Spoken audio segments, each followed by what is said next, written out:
Hi guys, it's Kino. Welcome to another video. Yumi is full of beans right now, so that's that snuffling that you're hearing. Yumi-chan. Today's pick a card reading is going to be all about where the frick your soulmate is. Yes, the F stands for frick.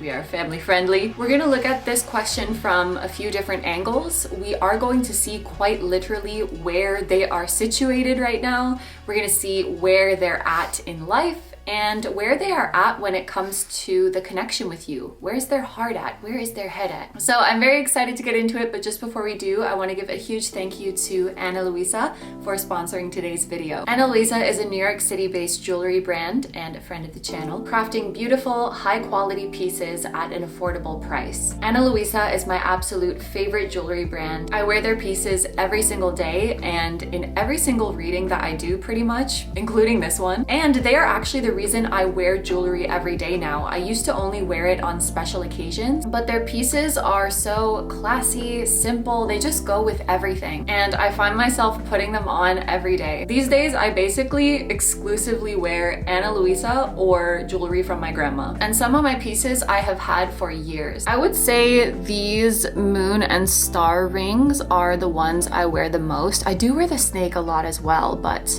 I pretty much have these on like 24 hours a day. And they have not tarnished at all, even though I often forget to take them off when I'm taking a shower or taking a bath. Just recently, I went to Jamaica and I wore these babies while climbing up a waterfall. And they're not tarnished. These pieces really do maintain their quality insanely well compared to other brands around the same price point. Another one of my favorites is this C necklace because I love a little personalized moment. C, of course, being for my real name, which is Carrie. They also have zodiac sign and number necklaces, which I think are so cute. And a lot of their pieces come in both gold and silver. I personally just have all gold because it's my favorite. If you guys are interested in checking out Ana Luisa, now is a great time to do that because they have a Valentine's Day sale going on. And remember that you can always gift something to yourself to express your self-love too. I'm gonna have my link down below for you, and using this link lets them know that you came from my channel, which helps me out a lot. So thank you so much to everyone who does check them out. Thank you to Ana Luisa for sponsoring today's video. Thank you to you guys for listening to that. Yumi, say hello. Hello. Hi everyone. I'm Yumi. I'm always snoring in my mummy's videos. I'm so happy to know that her snoring is calming because she's snoring all the time. And if it was annoying, that would be a huge problem. ユミちゃんのいびき落ち着くんだってね。 Okay, thank you so much, and let's get on to the reading. Hi guys, it's Kino. Welcome to another video. So as you can see from the title, in today's pick a card reading, we are going to be finding out where the heck your soulmate is. So this reading is for those of you who have been waiting to meet your soulmate, to come into union with them, and you're curious about what's going on with them. So we are going to find out where they are literally, like where are they located right now? What are they doing?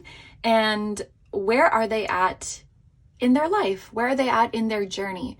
So we can get a full picture of the current energies that they are dealing with and how they're growing and what's shifting for them and how all of this is going to lead them into the union with you.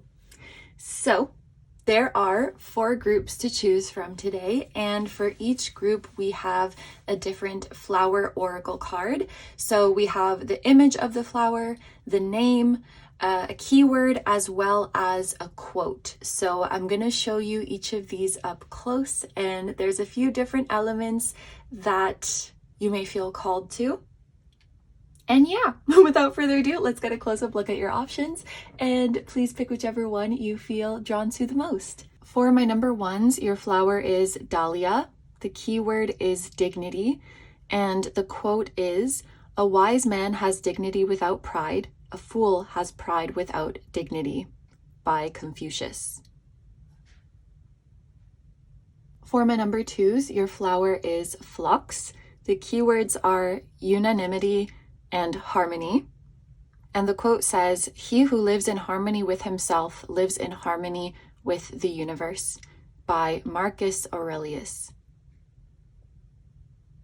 For my number threes, your flower is Camellia, The The keyword is destiny, and the quote says, "It is not in the stars to hold our destiny, but in ourselves," by William Shakespeare.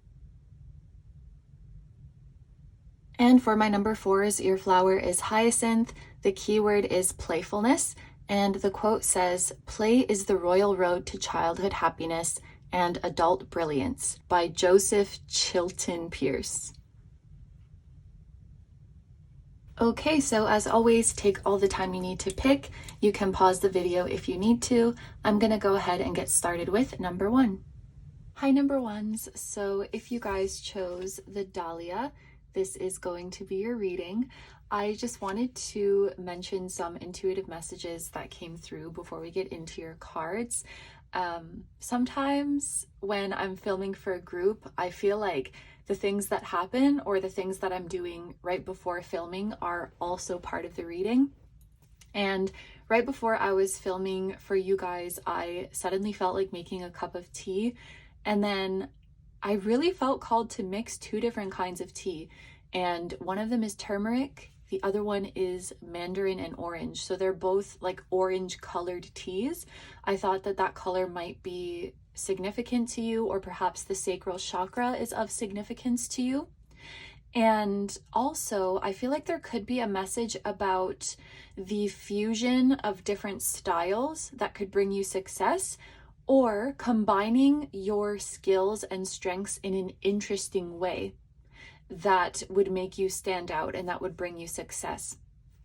There could also be something quite literal about you mixing herbs or mixing oils. I'm thinking of like someone mixing different plants or essential oils as a form of manifestation or as a form of spell work. If you are feeling drawn to that, or if you already do that, that could be a confirmation for you. But yeah, that was it. I just wanted to mention that. So let's get into the reading now. Where the F is your soulmate? So we have the reading here on YouTube as well as an extended. Here on YouTube, we are going to start with the question, where are they? And we are going to look at this from 3 different angles. So we're going to see literally where is your soulmate right now? Geographically, where are they located? We are going to see where they're at in their life journey overall and where they're at in the connection with you. And then we are going to see what Spirit wants you to know, both about this connection and about the journey and the process itself. And we're also going to ask Spirit, 222 on the camera timer as I'm saying this, we are going to ask Spirit, what is the key to your union? So that's going to be our YouTube reading. And then for the extended, we are going to see what is next in this connection. We are going to see significant time frames, significant places, and signs that you can look out for pertaining to this connection. And then we are also going to get a message from your soulmate's higher self. So that is the reading that we're going to be doing today. Thank you so much for being here, and let's get into it. So we have 3 oracle cards to answer this question of, by the way, that was me moving in the chair, if you heard that sound.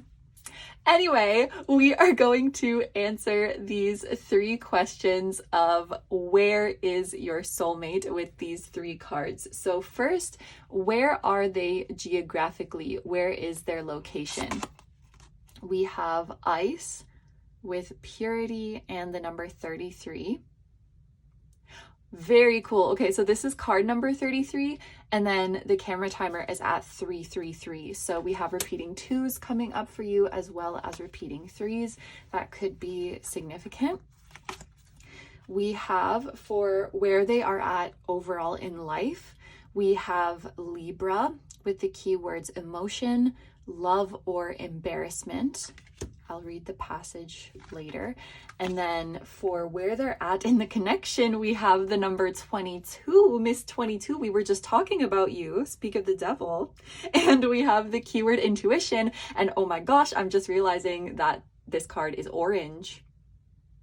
Okay, orange, the color orange could be a sign of your soulmate, or you may have a strong connection with them through your sacral chakra. So your connection could be rooted in creativity, a shared love for creativity and expressing yourself. We even have Venusian energy here with Libra. So I wouldn't be surprised if one or both of you is very creative or artistic or has a great appreciation for that side of life.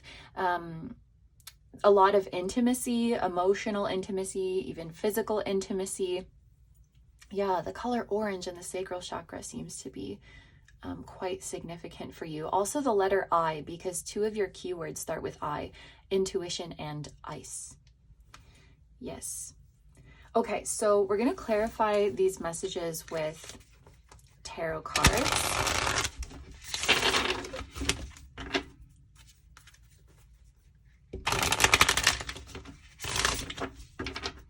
Okay, to clarify ice, we have the 2 of Cups. Okay, to clarify this love or embarrassment card, we have the Page of Cups. And to clarify this intuition card, we have the Queen of Wands. Okay, so starting with literally, where is your soulmate? We have the ice, we have purity, and we have the number 33. And the first thing that is coming to my mind is that they are where they want to be right now. They are where they chose to be. Something else that was coming to my mind with the number 2 and 3 appearing is that there may be 2 or 3 places, like at any given moment of the day, if you were to ask, where is my soulmate now? It's very, like, if you guessed one of these 2 or 3 places, you have a 99% chance of being right. Like, oh, they're either at home, in the office, or in the gym. It's like a lot of their life, their whole life is going in between these 2 to 3 places. And that might sound dull when I say it, but remember that they're exactly where they want to be. So I get the sense that your soulmate is doing something that they are very passionate about, like doing work that they love. They could spend a lot of time at home because they work at home, or they're a homebody, or they just like being at home. They really like their sanctuary. So they have their places that they frequent. They may be someone who likes going to the same places and likes having that routine. And with that message of they're where they want to be, this also tells me that they are living in their dream city or in their dream country. Looking at the contrast between these 2 cards, this obviously looks like a cold winter. This looks like a beautiful warm season. So in terms of geographically where they are likely somewhere that experiences all of the 4 seasons. With the message of purity and with this white horse, it makes me think of freedom. There are feelings of a fresh start here. Purity, the fresh blanket of snow that's covering everything, making everything clean again, even the pristine white sand. There's a feeling of washing away the past. So your soulmate has broken free in some way, and now they are exactly where they want to be, and they get to spend their days doing what they want to do. So perhaps that wasn't always the case for them, but they found a way to free themselves. Okay, this is a very specific wording. I think this is just going to be for a few of you, but I heard they found a way to escape the matrix. So they found a way to free themselves and really craft their own life that they want to live. And with the 2 of Cups here, maybe this is something that you are trying to do as well. Maybe one of the keys to your union, and we will look at this later, is escaping in some way, escaping a version of you that you don't want to be, or escaping a life that doesn't resonate with you, escaping the matrix if you resonate with that kind of wording. Maybe that's a movie that is significant to you or to your soulmate somehow, the Matrix. But let's look at these snakes. They're intertwining in a few different places. So this kind of leads me to believe that your paths have crossed multiple times already. even if you don't know this person, I would bet that you have been in the same place at the same time on a few occasions. And that might be a really cool realization once you start getting to know each other. So geographically, they're either really close to you or they're somewhere that you would want to go, or somewhere that you have been before. Yeah. Somewhere that you're familiar with. Okay? They're not in some completely random faraway place. They're either close by or in a place that you are very, very familiar with. So yeah, like let's say you live in city A, but you go to city B every summer and you're super familiar with city B, they could be in city B. Okay? You're in familiar places to each other. Yeah, I will leave it like that. Okay, so next we have the message for where they are in life in general. We have the message of Libra, emotion. We have the message of love or embarrassment. And let's read what this card says. A rose blooms in the hot sun. The blooming rose symbolizes love. The beating sun symbolizes exposure and embarrassment. You may be feeling energized by opening your heart, or you may be contending with feelings of shame and vulnerability. Trust in yourself and listen to your intuition. Okay, so where they're at in life, they're wanting to start being more vulnerable, especially when it comes to their feelings of love and passion. They are learning to become more comfortable with letting those emotions shine through. Wait, I'm just gonna move in the chair again. Okay. Your soulmate might deal with a little bit of hang-ups when it comes to just the raw expression of love and passion. The way it's coming through is that they might be worried about coming across as cringe, or they're maybe like they grew up in a family that wasn't very expressive with their love and affection, and so it just feels kind of foreign to them.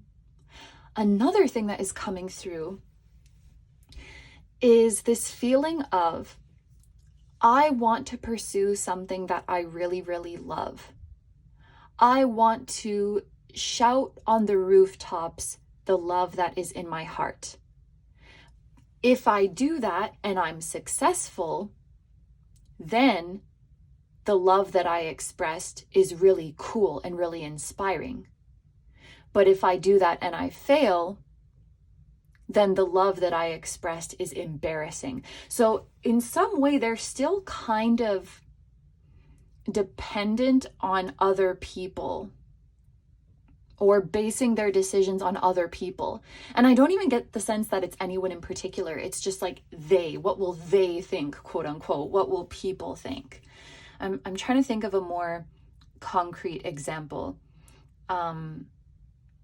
It's like, I'm just going to use music because it comes so easily to me. I know sometimes people don't like when I use the same examples all the time, but you probably also wouldn't like it if I sat here for like 2 minutes and tried to think of something. So we're just going to go with that, and you can apply it to your own situation.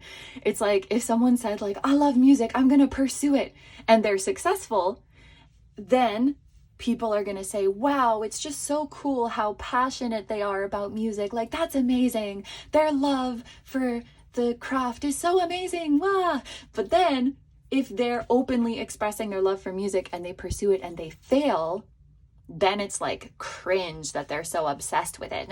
Like, the expression of love being viewed as cool or cringe depends on if you're successful. You could say the same thing about people. You know, oh, grandpa was so obsessed with grandma, like he wouldn't give up and he pursued her every day and he wrote her a love letter every day, and now they're married with 18 grandchildren. Oh, grandpa, you're so sweet.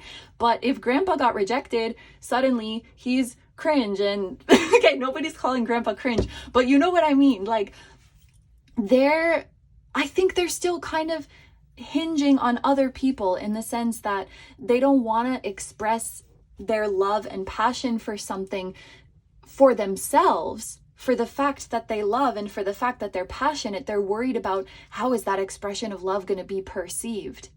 well, it depends on the outcome. I have to be successful. Otherwise, the fact that I'm passionate about it is cringe. And I'm going to be like viewed as someone who's obsessed or viewed as someone who's desperate. I think this is how they're seeing it. I'm not saying it's true, but this is kind of what they're going through. And they have some hang-ups with just expressing their love in a raw way. The Page of Cups also is making me think this is something that's kind of foreign to them. This is something that's kind of like unfamiliar to them. Another example that's coming through is like if a famous person wears a weird outfit, or if a conventionally attractive person wears a weird outfit, then it's avant-garde, it's high fashion. If an average person wears it, it's ugly. Like, you know, like, and it doesn't matter at the end of the day. Like, if someone thinks it's cool or if someone thinks it's ugly, like, it does not matter because you're wearing that outfit for you. But there's a part of them that is still thinking about how it would be perceived. Yeah, so anyway, I think you get the picture. There's like a little bit of a hang up there for them. And even the fact that there's a crab here, it's like someone is still kind of hiding in their shell. They have that hard, protective crab shell around them. And then finally, we have the message for where they're at in this connection. We do have the number 22, which can indicate reciprocity and mutual feelings. I'm hearing, I'm right where you are. We had all of these repeating twos and also the Two of Cups, which does indicate this reciprocal kind of energy. So when it comes to their experience of this soulmate connection, I think they're kind of exactly where you are, feeling the same feelings as you, maybe even seeing some of the same signs, having the same experiences as you. We have intuition with the number 2. It's very much giving High Priestess. I think that intuitively they know that they have a soulmate, know that their soulmate is out there, know that they will be with their soulmate, aka you. If this is someone you have met before, then they definitely have an intuitive knowing that you are special. They may not be in such an energy of taking action or trying to make things happen, because this does feel a lot more like a receptive energy. They may be waiting to take inspired action when it feels right. I think their mindset is very much, if I need to do something to meet my soulmate, I will know. When the time comes for me to take action, I will know. But I'm not going to go out of my way to meet someone or go out of my way to like make a relationship move faster. I think they're very trusting and they trust in their inner guidance. Like I'll know what to do when the time is right. And then we also have the Queen of Wands. There's quite a bit of feminine energy here. Like we have, there's quite a bit, well, 2 cards with Venusian energy. There's like the number of the High Priestess, number 2, the number of the Empress, number 3. There's a Queen here. There is a lot of feminine energy, and maybe that's, I mean, your soulmate could be a woman. I don't know. They don't have to be, obviously, but it could also be indicative of them being in a more receptive energy overall right now and just waiting for that cue from their internal guidance system to take inspired action.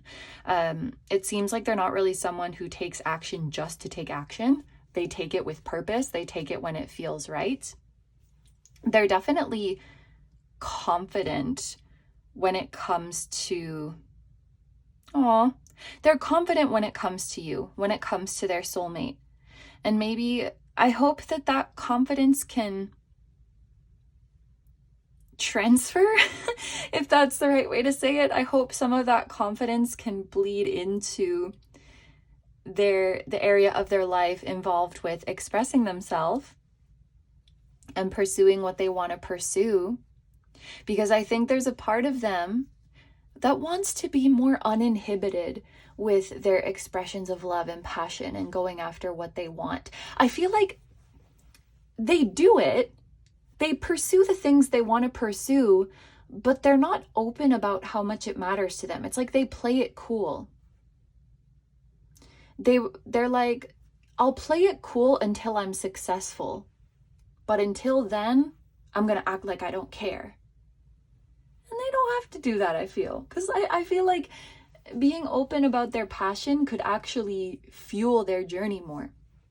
So it's clear that you give them a lot of confidence, whether that's through being around you or just through your energetic connection that you share. You give them confidence and you make them believe in themselves. So intuitively, I feel like that confidence and spark that you bring to them could help them overcome this hang up. I think, yeah, your influence, your presence, or your influence makes them believe in themselves more, makes them feel more attractive, makes them feel more special and amazing. Something about your presence or your influence reminds them that they shouldn't be so hard on themselves. It's very, very sweet. You remind them what they're capable of, and you remind them not to settle for less. Maybe they see you not settling for less, and that's really inspiring to them. Or again, it could just be something energetic that you give them if you're not in each other's lives yet. Also, the years 2019 and 2020 could be significant to some of you. If not, disregard that. In terms of zodiac signs that are coming through, cardinal signs are coming through pretty strongly. So that's Aries, Cancer, Libra, and Capricorn. So you or your soulmate could have those placements. That could be a confirmation for some of you. We also have, there's snakes and horses. So year of the snake and year of the horse could be significant, which, by the way, 2025 and 2026, that's year of the snake and year of the horse. But you or your soulmate could be born in one of those years. Yeah. Okay. So we are going to get into the next part of the reading, and we're going to see what Spirit wants you to know.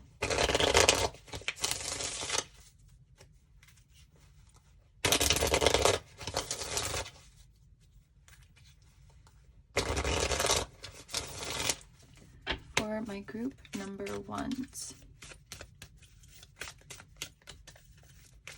What does Spirit want you to know about this connection? Four of Pentacles. There's Capricorn energy. The cardinal signs are strong. Boop.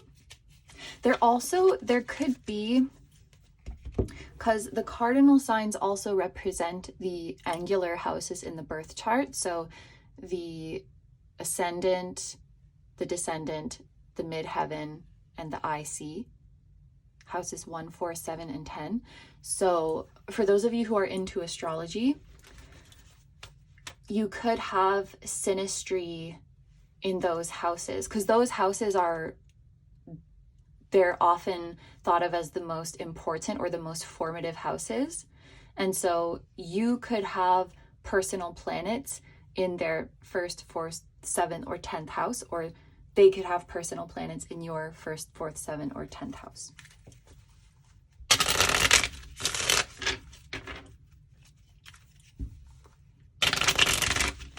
What does Spirit want you to know about this connection? A lot, apparently.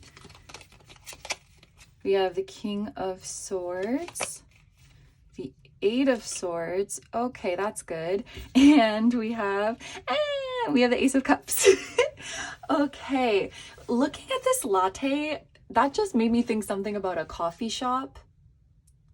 Maybe that's one of the places that they frequent, because we were talking about how there's 2 or 3, or like a small number of places that 99% of the time, if you guess they're at one of those places, you're going to be right.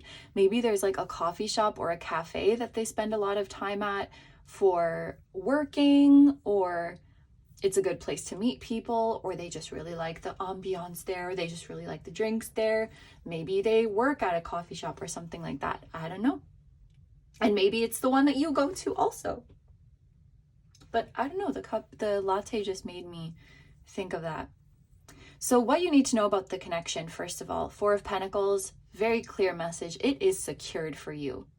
You cannot miss it unless you want to miss it.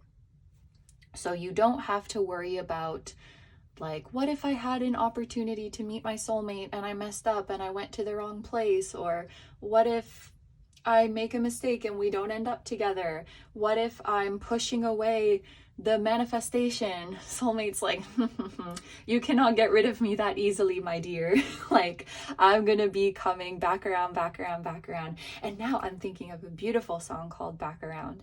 And I don't have a pen, but I have a phone. So I'm gonna make a note in my phone to link the song Back Around for you. Yeah. My love will bring you back around.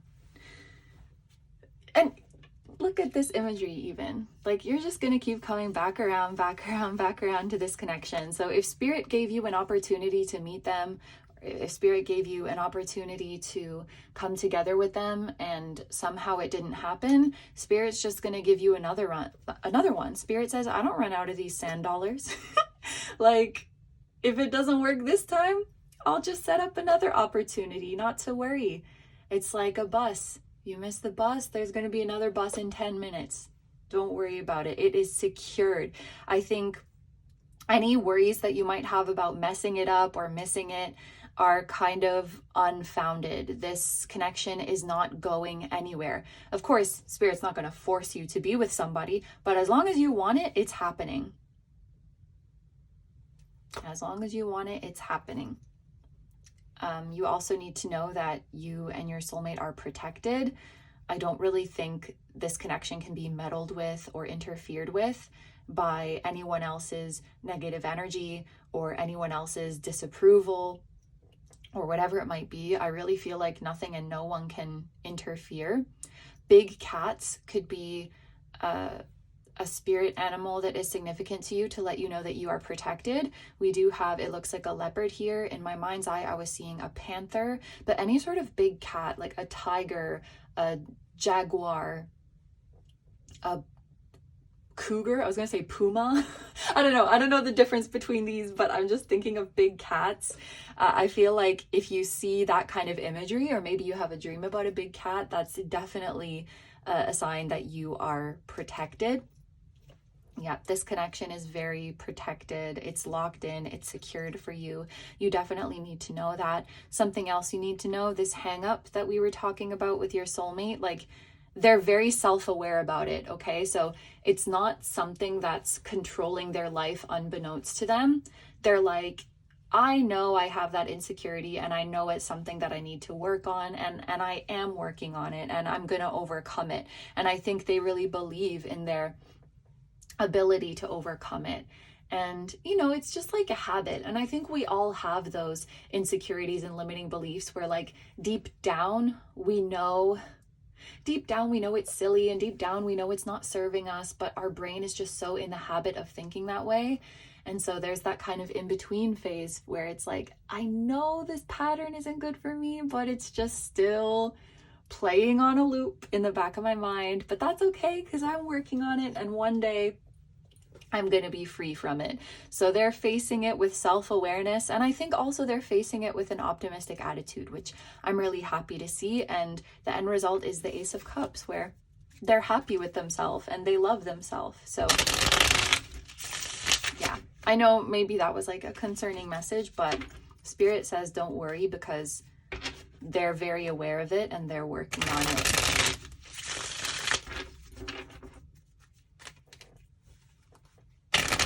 What do you need to know about the journey? What do you need to know about this process of coming into union with your soulmate?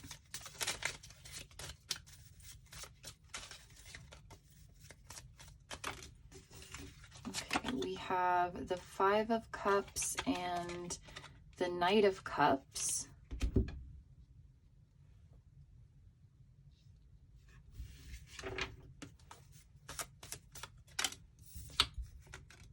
And we have the Devil. Okay, what you need to know about this journey is that, you don't need to be completely healed, and you can even manifest union with limiting beliefs. And what I see here is that actually okay, this is going to sound weird, but you having limiting beliefs could actually be an ingredient that helps you come together. Now, in no way am I saying keep your limiting beliefs, keep your insecurities, like you must hold on to them. But just that if you have them and you're beating yourself up for it, you don't have to, because it's okay. In some way,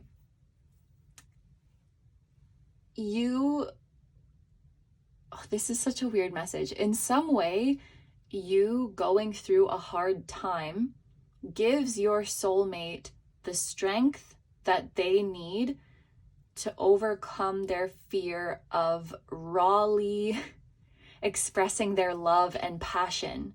They might catch you in a moment where you're feeling down, where you're doubting yourself, where you're judging yourself, because we all have those moments. And just seeing you in that state stirs up something in them where they're like, no, you cannot be thinking that way about yourself because you're the most amazing person I've ever met. And then it's like, I have to let you know that so that you stop being sad, because you need to know how amazing you are. And now the idea of being so uninhibitedly loving and affectionate is not scary anymore. Because if it's for you, they'll freaking write a serenade and sing it in the middle of the coffee shop and like give you the shirt off their back and like hand you their heart on a silver platter and make a big gesture about it. And they won't care if it's cringe. So in some way, you're helping them to overcome that fear just by being yourself and just by being real and just by being imperfect. That's what's going to stir something up in them, not you being perfectly polished and love and light and vibration is over 9,000. Like, the highest vibration is authenticity anyway, but you know what I mean. You being your real self with your flaws and all, with your insecurities and all, that is a key to your union. It's not about being perfect. Oh, wait, I'm not. I almost shuffled, but I didn't. So this is exactly how it was. I promise.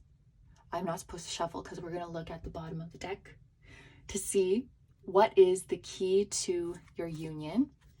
Yeah. And we have the sun. The beautiful orange sun. I also really liked that the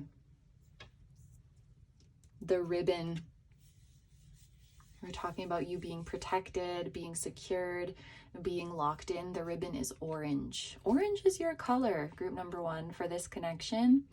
Maybe you have, like, there could be a spirit guide who has an orange aura. Let's see. Which archangel is associated with the color orange?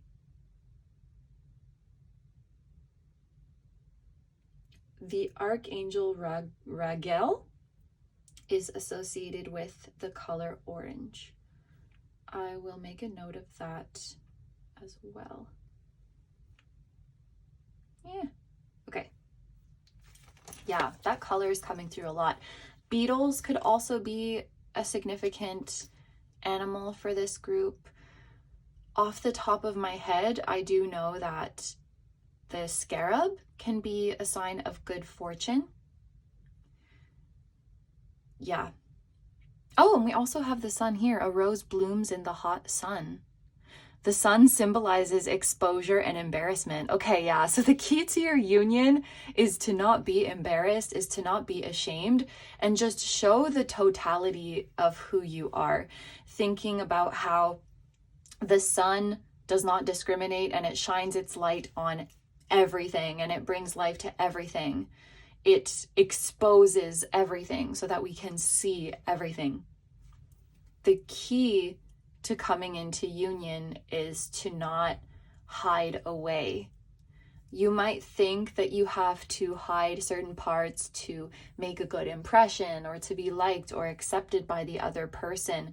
But there's something, again, about you showing like your raw and real self, even the messy parts, that is really going to strike a chord in them or is going to stir something up in them. And trying to be perfect, pretty, polished, put together, it's not that it would push them away, but it wouldn't provide opportunities for further intimacy, for real intimacy.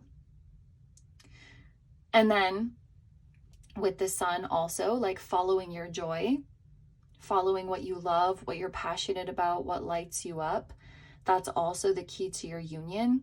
Honestly, it's being exactly as you are. It's being authentically you. And that makes so much sense because your soulmate is someone who's going to love the authentic you. And honestly, who is going to recognize the authentic you and see through any walls you've put up through to the authentic you. But the more you're readily showing that, it's just going to facilitate building intimacy with them. So be you, be as carefree as you can. I know it's not always easy to be carefree, but to just embrace that carefree and playful side of life, to embrace your creativity, that's really the key to your union. Yes. So we are going to, also just one last thing, that Leo energy could be significant. Yeah. Okay, so we are going to move into the extended reading now. We are going to see what is next in this connection. We are going to see significant time frames, places, as well as signs from spirit or from your higher self or from your soulmate's higher self that you should look out for. And then we are going to get a message from your soulmate's higher self. So if that sounds good to you and you would like to join me in the extended, that's going to be linked down below in the description as well as in the pinned comment. However, if you're going to leave the reading here, I want to say thank you so much for letting me do this reading for you. I hope you have a wonderful day or night whenever you're watching, and I wish you all the best. Please take good care of yourself, stay healthy. Don't forget to like, comment, and subscribe if you feel like doing that. If you enjoy my content and you'd like to find me elsewhere, I'm going to have linked down below my tarot reading Instagram, my personal Instagram, my Patreon, where we now have over 100 exclusive timeless pick a card readings, just like the ones here on my channel. We also have 2 new ones every month, and you can choose the topics for those. So I'll have that linked down below. It's a great time over there. And my music channel, which includes the intro song of this video. That is an original song. I will also have my latest release link down below. Thank you guys so much for supporting me, my channel, and anything I do. I really appreciate having you here, and I'm sending so much love to you, your higher self, your soulmate, their higher self, and to your spirit guides, your spiritual team, and all of your loved ones, both here on earth and in the other realms. And I will see you guys in the next one. Bye-bye. Hi, number 2s. So if you guys chose the Phlox, this is going to be your reading all about where the heck your soulmate is. So this is the full breakdown of today's reading. We have the reading here on YouTube as well as an extended. On YouTube, of course, we're going to start with the question, where are they? But we are going to look at this question from a few different angles. So we're going to see literally where your soulmate is, like where are they located right now? Where are they on the map? Where are they overall in life? And where are they at in this journey, in the connection with you? And then once we figure that out, we are going to see, what does spirit want you to know right now, both about the connection with your soulmate and what spirit wants you to know about the journey and the process itself.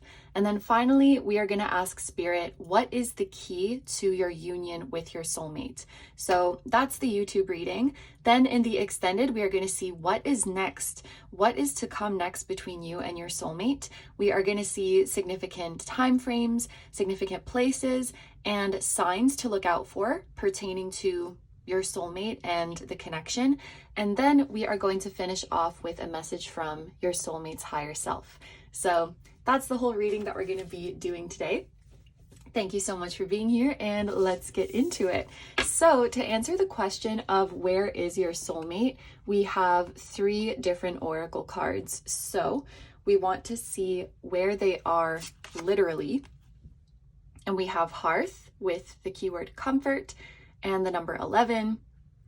This is freaking me out because that's exactly what I looked like as a baby. That is so weird. Okay, and then for where they are at overall in life, we have Uranus with the keywords change and tumbling down a hill. We'll read this later.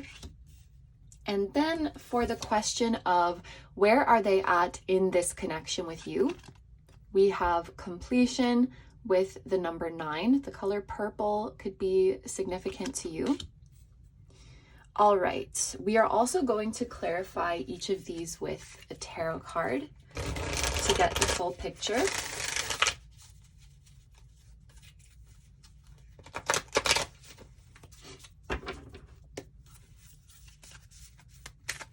To clarify this Hearth card,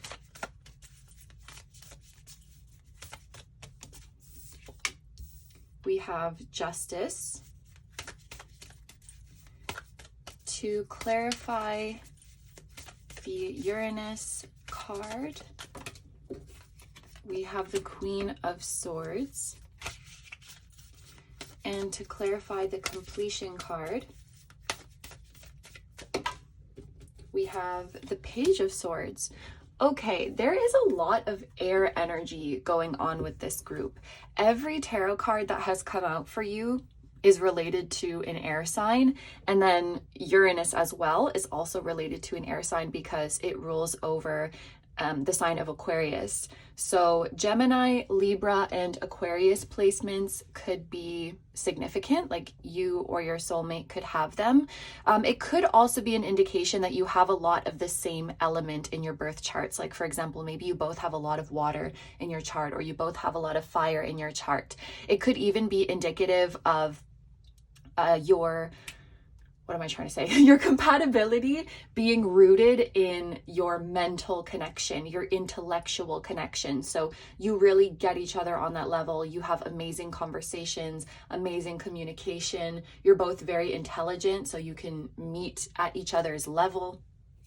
You enjoy challenging each other mentally and sharing ideas with each other, that kind of thing. It can also be an indication of that.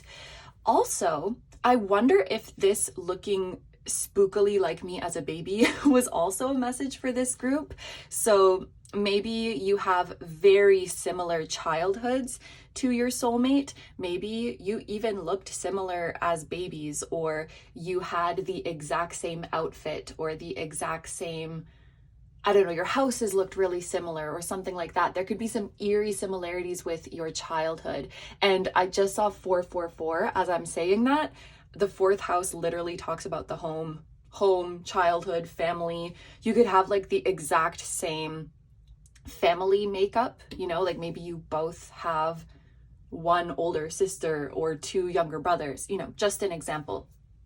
But anyway, let's get into it. This is actually very literal when we are asking where is your soulmate and we have Hearth, because I'm pretty sure that means like a home symbolically. So they are at home. They could be spending a lot of time at home.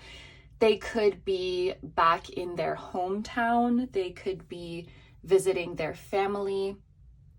It looks like they are somewhere where they are quite comfortable.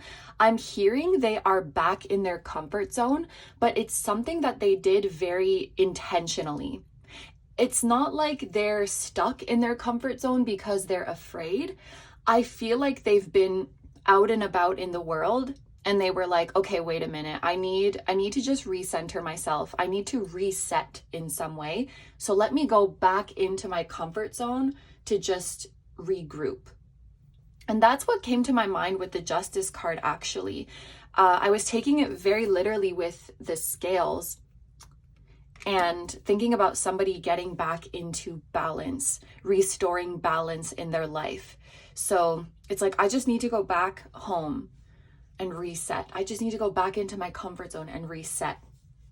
I feel like that is kind of where they are at right now. There could also be something significant about the east. Maybe they live on the east side of a city, or they're located somewhere that is east in relation to you.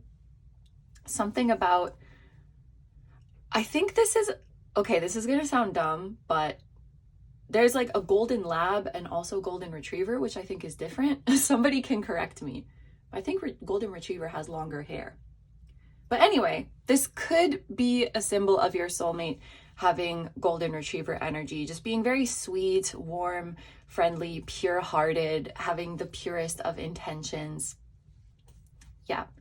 They could be visiting loved ones right now, or just intentionally spending more time with loved ones, with family and friends, and just reconnecting to their roots. I think that's something that they're really needing right now, just to ground themselves again. So they could have a life or a profession that is kind of hectic, or it is hard to stay grounded. Like, I don't know, maybe they're traveling a lot, or they just kind of get sucked into it and then they have to reroute themselves. There's a feeling like that that's going on with them. In terms of where they are at in life, we have Uranus and change. So that makes sense. I feel like they're on the precipice of starting a new chapter that is going to be quite different.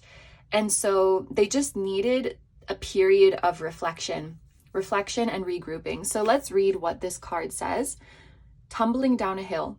Let yourself be carried by forces beyond your control. Experience exciting new ideas and perspectives. Innovate and find your inner rebellion. What unique approach can you offer that no one else could? And then we also have the Queen of Swords clarifying this. Group number 2, your soulmate is extremely intelligent, which means that you are as well, because there was that message about you being on the same level. I would even use the word genius, just because we have all this air energy that does talk about the mind and the intellect. We have Uranus, which can quite literally talk about genius. And also this number 9, it can talk about like a mastery or a higher level of consciousness. So your soulmate, it's just coming through that they're very intelligent, and it's a combination of innate intelligence, and then they've put in a lot of hours of practicing or studying. I'm also hearing the words visionary, revolutionary. I'm also hearing prodigy. They could have reached the top of some field, the top of their field much faster than what is normal. Yeah, reached a high level of success like at a younger age. It's sort of the energy of skipping a grade, you know? Or I'm imagining they're in some math competition where everybody is in college and they're like in the 5th grade, you know, something like that. Maybe that's a bit of an exaggeration, but I just feel like they're a very fast learner and they've been able to move to the top or reach excellence very quickly. And they have this dynamic in their life where they actually feel pressure from the outside. You know, sometimes we feel pressure from our parents and from our family, like I have to make them proud, I have to excel to please my parents. But I think for them, the pressures are actually coming from the outside, people that they're not so close to, because people on the outside see this genius and see this potential and are like, oh, you're going to do amazing things and you're going to end up in this job. And they feel that pressure from the outside. Whereas I feel like actually their family and their core group is like, we just want you to be happy.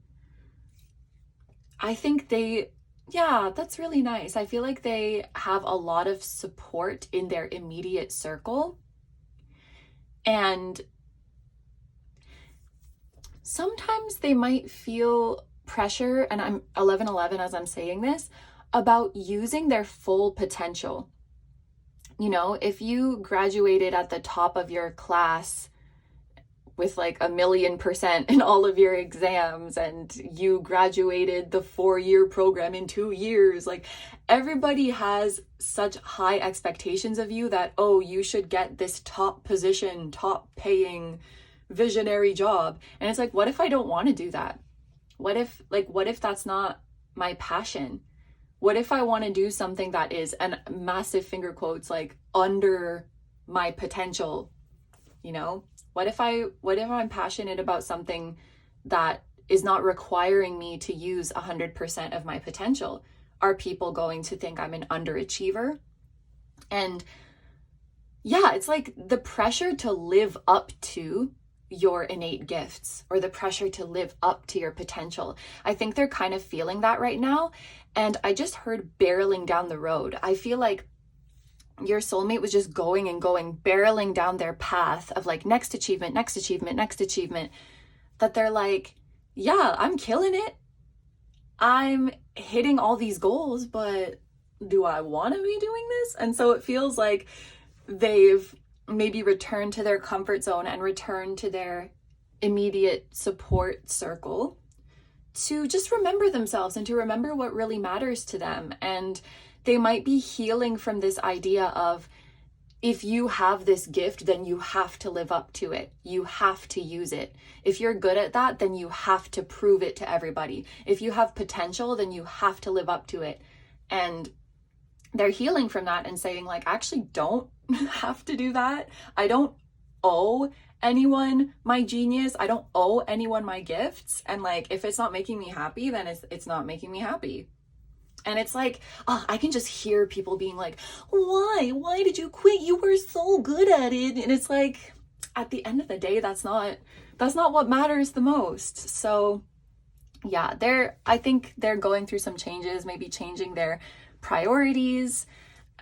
Also the letter C could be significant, because change starts with a C, completion starts with a C, comfort here starts with a C, lots of C's going on. I just thought about Ren Stevens. I don't know if anybody watched Even Stevens growing up. We had it in Canada. I think it's an American show, but Ren Stevens was like the perfect, straight A student. And then one day she got, I think it was like a B- or something. And the adults were like, what about your perfect record? And she's like, what about it? I'm tired of being perfect. I remember that episode really well, and that just came to my mind. Yeah. And also the actress's name is Christy, which starts with a C too.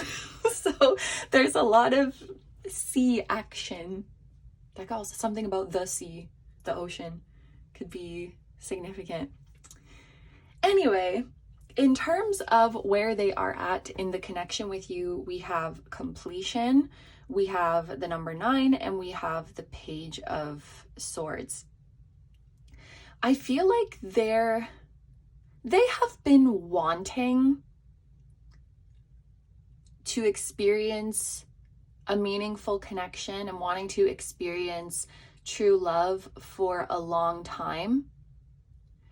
I can see them actively like wishing and hoping that someone comes in, meaning you, hoping that you come in. And I think they've reached a point where they're just like, whatever. I feel that with the Page of Swords too. The Page of Swords is very realistic in the sense that he's not necessarily romantic, dreamer, idealistic, just very clear cut. And I feel they reach a point where they're like, if it's not happening, it's not happening. Maybe it's just not time yet. They're kind of over the longing, the wondering, the wishing, the waiting. I feel like they're kind of over it. We have the number 9. This can also refer to the Hermit card in tarot. So I think at this point in their life, they are very concerned with just focusing on themselves, which makes sense considering what we've seen in the previous messages, just focusing on themselves and their immediate circle. And I think there's actually been a shift in their attitude where before they were like, what if I don't meet someone? What if I don't find the one for me? Where is my soulmate? Where is my person? And kind of worrying about it like that, to just being like, I'm over it. I'm not going to stress myself out about this. If it happens, it happens, and that's amazing. But if it doesn't happen, like I'm not going to worry about it. So it's not that they're closed off to meeting their soulmate, to meeting you and coming together with you, but I think they're just tired of worrying about it, or like wondering or feeling like they're waiting. Where is my person? They're like, you know what? I'm just going to move on with my life. And if I meet you, I meet you. If something happens, something happens. And I will welcome you with open arms. So it does feel like they're in a place of detachment. And I guess I could say just being quite logical about it, because they're just focusing on what's in front of them, not worrying about the future, not worrying about what if this happens or what if this doesn't happen. Like, let's just focus on what's right here, right now. Let's focus on my own journey. Let's just start there. They also might be thinking, yeah, I feel like deep down they really want love, but then when they think logically, they're like, well, this is not a great time to get into a relationship anyways, because I might be, it's coming through, I might be, so maybe they didn't make up their mind yet. I might be going through some big changes in my life. I might be changing my path. I might be, moving around. So, maybe it's not the most stable time to bring in a new partner anyway, even though I might want one, it just might not be the time. So they're like kind of detaching from their emotions like that. Squirrel could be significant somehow, a squirrel or a chipmunk. I'm thinking of the expression, I don't even know what it means, but squirreling away. I think it means like stashing something. Maybe they're saving up money or something like that. Oh, something just came through that like they have sort of a bucket list, whether they've literally written down a bucket list on paper. I don't know why I'm using my left hand because I'm right-handed, but maybe you or your soulmate is left-handed. They either have a literal bucket list that they've written or just ideas in their head of things that they want to do in this lifetime. And I feel like this is so sweet. I feel like some of them they're saving because they're like, no, but I want to do that with my soulmate. Or like, I want to do that with my future spouse. So they haven't gone yet. Like maybe there's some really beautiful natural wonder of the world that they really want to visit in this lifetime. And they're like, no, but I want to go with someone special. So I'm going to save that. And they're already thinking about the experiences that they want to have with you. That is so sweet. Okay, so we are going to get into the next tarot deck now and see what Spirit has to say about this journey and this connection.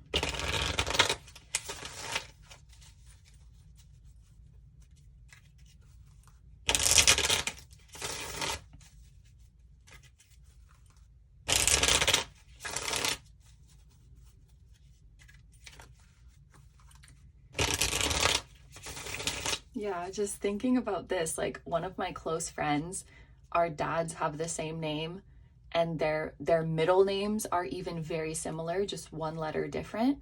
And our childhood pets had the same name too. So you could have kind of cool synchronicities like that with your soulmate. Maybe like your street name is the same, the street that you grew up on or something.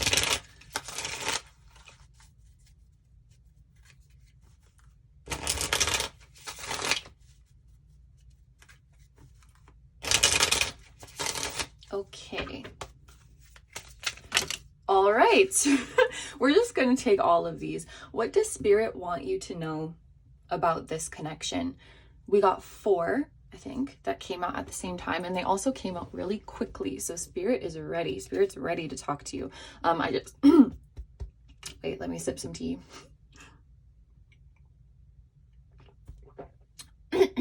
Spirit's like getting on her soapbox. Okay. Also, when I looked at the camera timer, it said 2029. The year 2029 could be significant. We have Justice again. Why is my throat?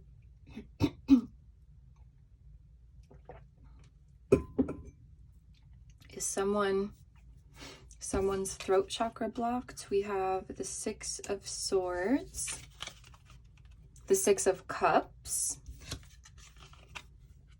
and the 2 of Wands. Okay, we were talking about golden retriever energy and talking about your soulmate just being the sweetest person and having just the purest of intentions.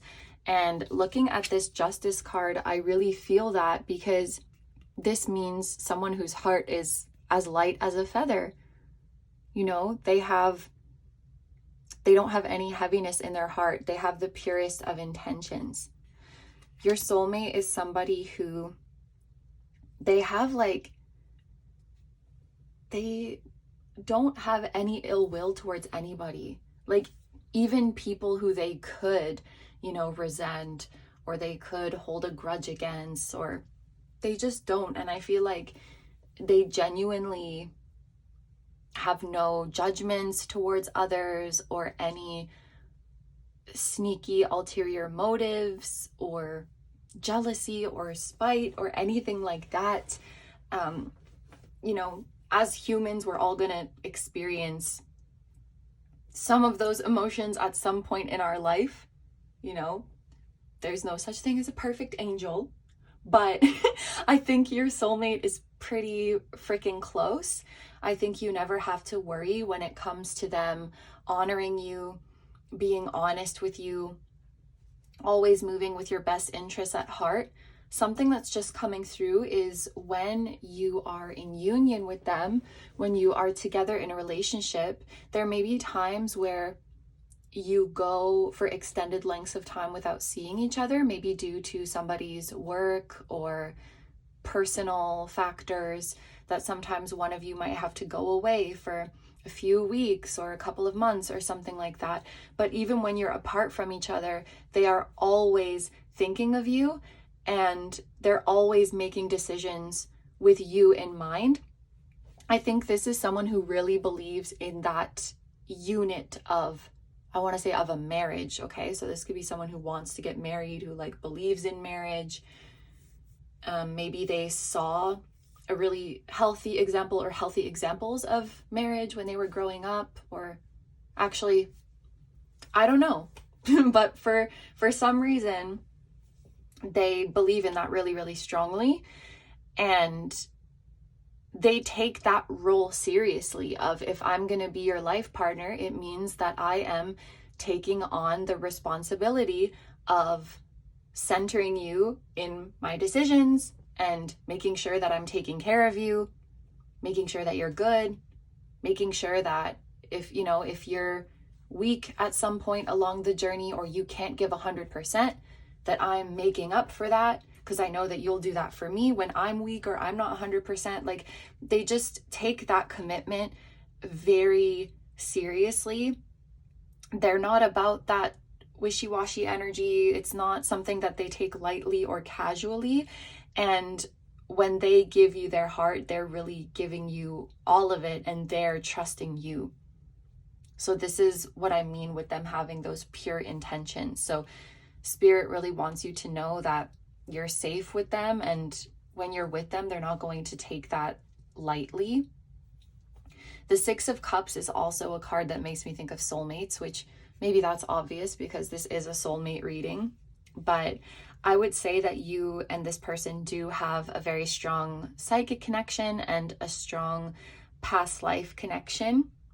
I don't know how open they are to this kind of psychic or woo-woo stuff, but I don't think they have to be to appreciate your union and appreciate the strong bond you share. It's funny that we have two sixes and one is the swords, which is the mind, the logical side, and then one is the cups, which is the emotional and spiritual side. So yeah, I do wonder if one of you is more of the spiritual person and one of you is more of the sort of logical person. Not that you can't be both, but I just don't know how into the spiritual side of things they will be. But Spirit says that at the end of the day, it doesn't matter because you both feel the love and you're both choosing each other. I think that this is a person who's going to make your life a lot more peaceful and a lot more simple. And a lot of worries and anxieties will melt away when you are in this healthy connection. There's a really beautiful dynamic as well of relying on each other, depending on each other and being a unit, but also maintaining independence and maintaining your freedom and being able to do your own thing. I'm also hearing safe space. So the relationship is a safe space to express all of your emotions. You are very free to express anger and frustration, you know, those more quote unquote unpleasant or unsightly emotions, the good, the bad, and the ugly. You are safe to let it out. I just heard, in fact, it's encouraged. So like, if you're angry, don't hold that in. Or if you disagree with me, if you think what I'm saying is bullshit, like, don't hold that in. The conflict is encouraged, because it's not conflict just for the sake of conflict. It's for the sake of getting to know each other better and ultimately reaching a level of more harmony after we understand how to work through this difference. So, and I can hear them saying too, like, I want you to promise me that we're not going to gloss over problems, that we're not going to hide our feelings of being upset, to not like kill the mood, or to not, don't think like, I'm upset, but I'm not going to say anything because then I'm just going to make you upset. Like, let's share that burden together. Promise me that you're not going to hide away those feelings. I feel like I'm hearing a lot, so clairaudience could be significant.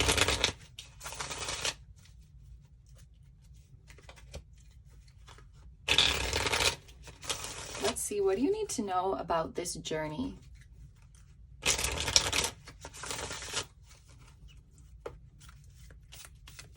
What do you need to know about the journey to your soulmate?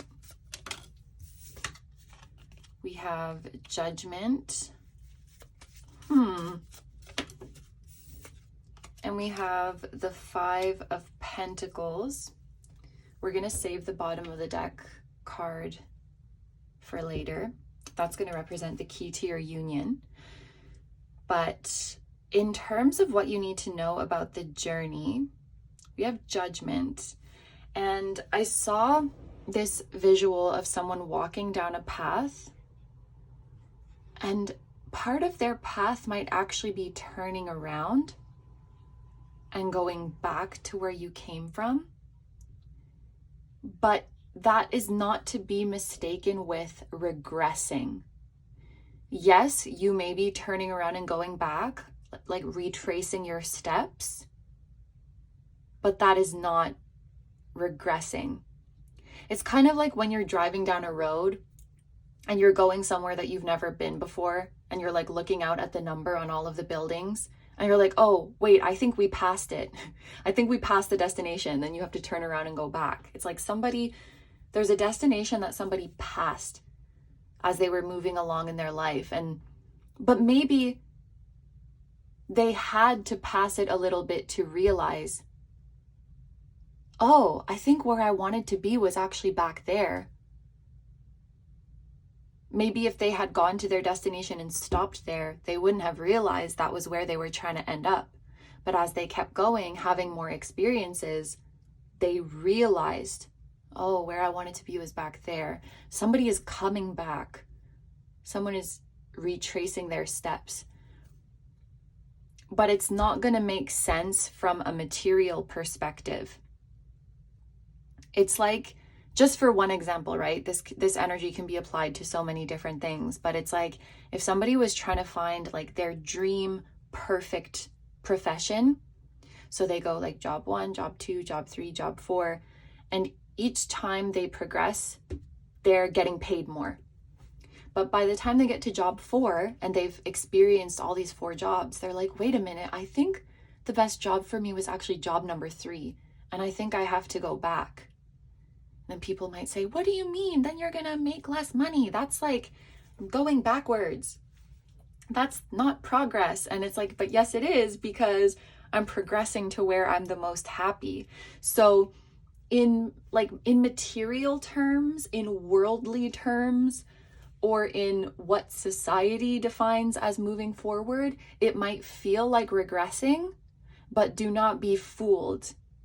Because the whole journey going choo and then coming back, that was the path to your destination. You needed to pass it a little bit and gain some new perspectives to see where you truly longed to be. So what Spirit wants you to know about the journey is it looks like this. It looks like going like 1, 2, 3, 4, and then back to 3.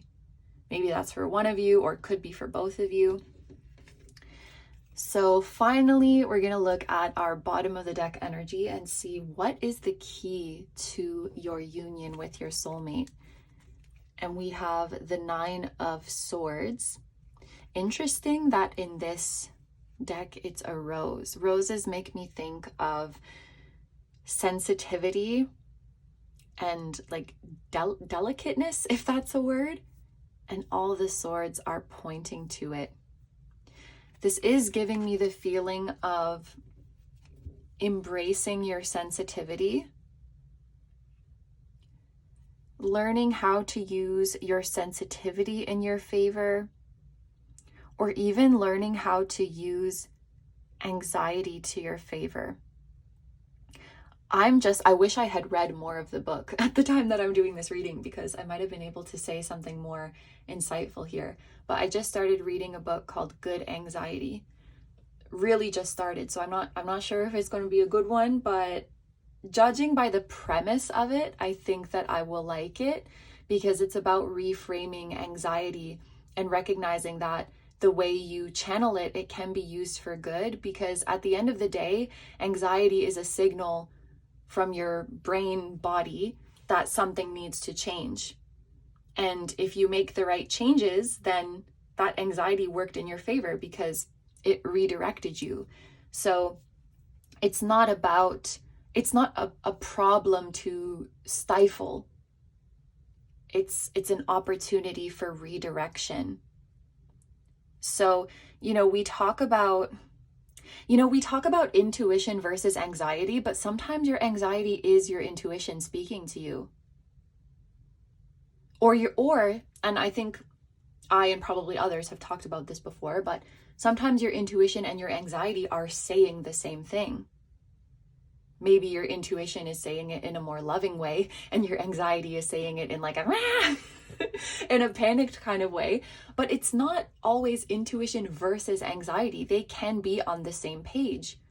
Your anxiety can be trying to protect you. It can be trying to redirect you to a better path that is more sustainable, that is more in alignment, that is more fulfilling.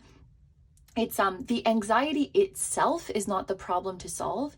It's letting you know that there's a deeper rooted issue. It's the anxiety is a symptom. It's not the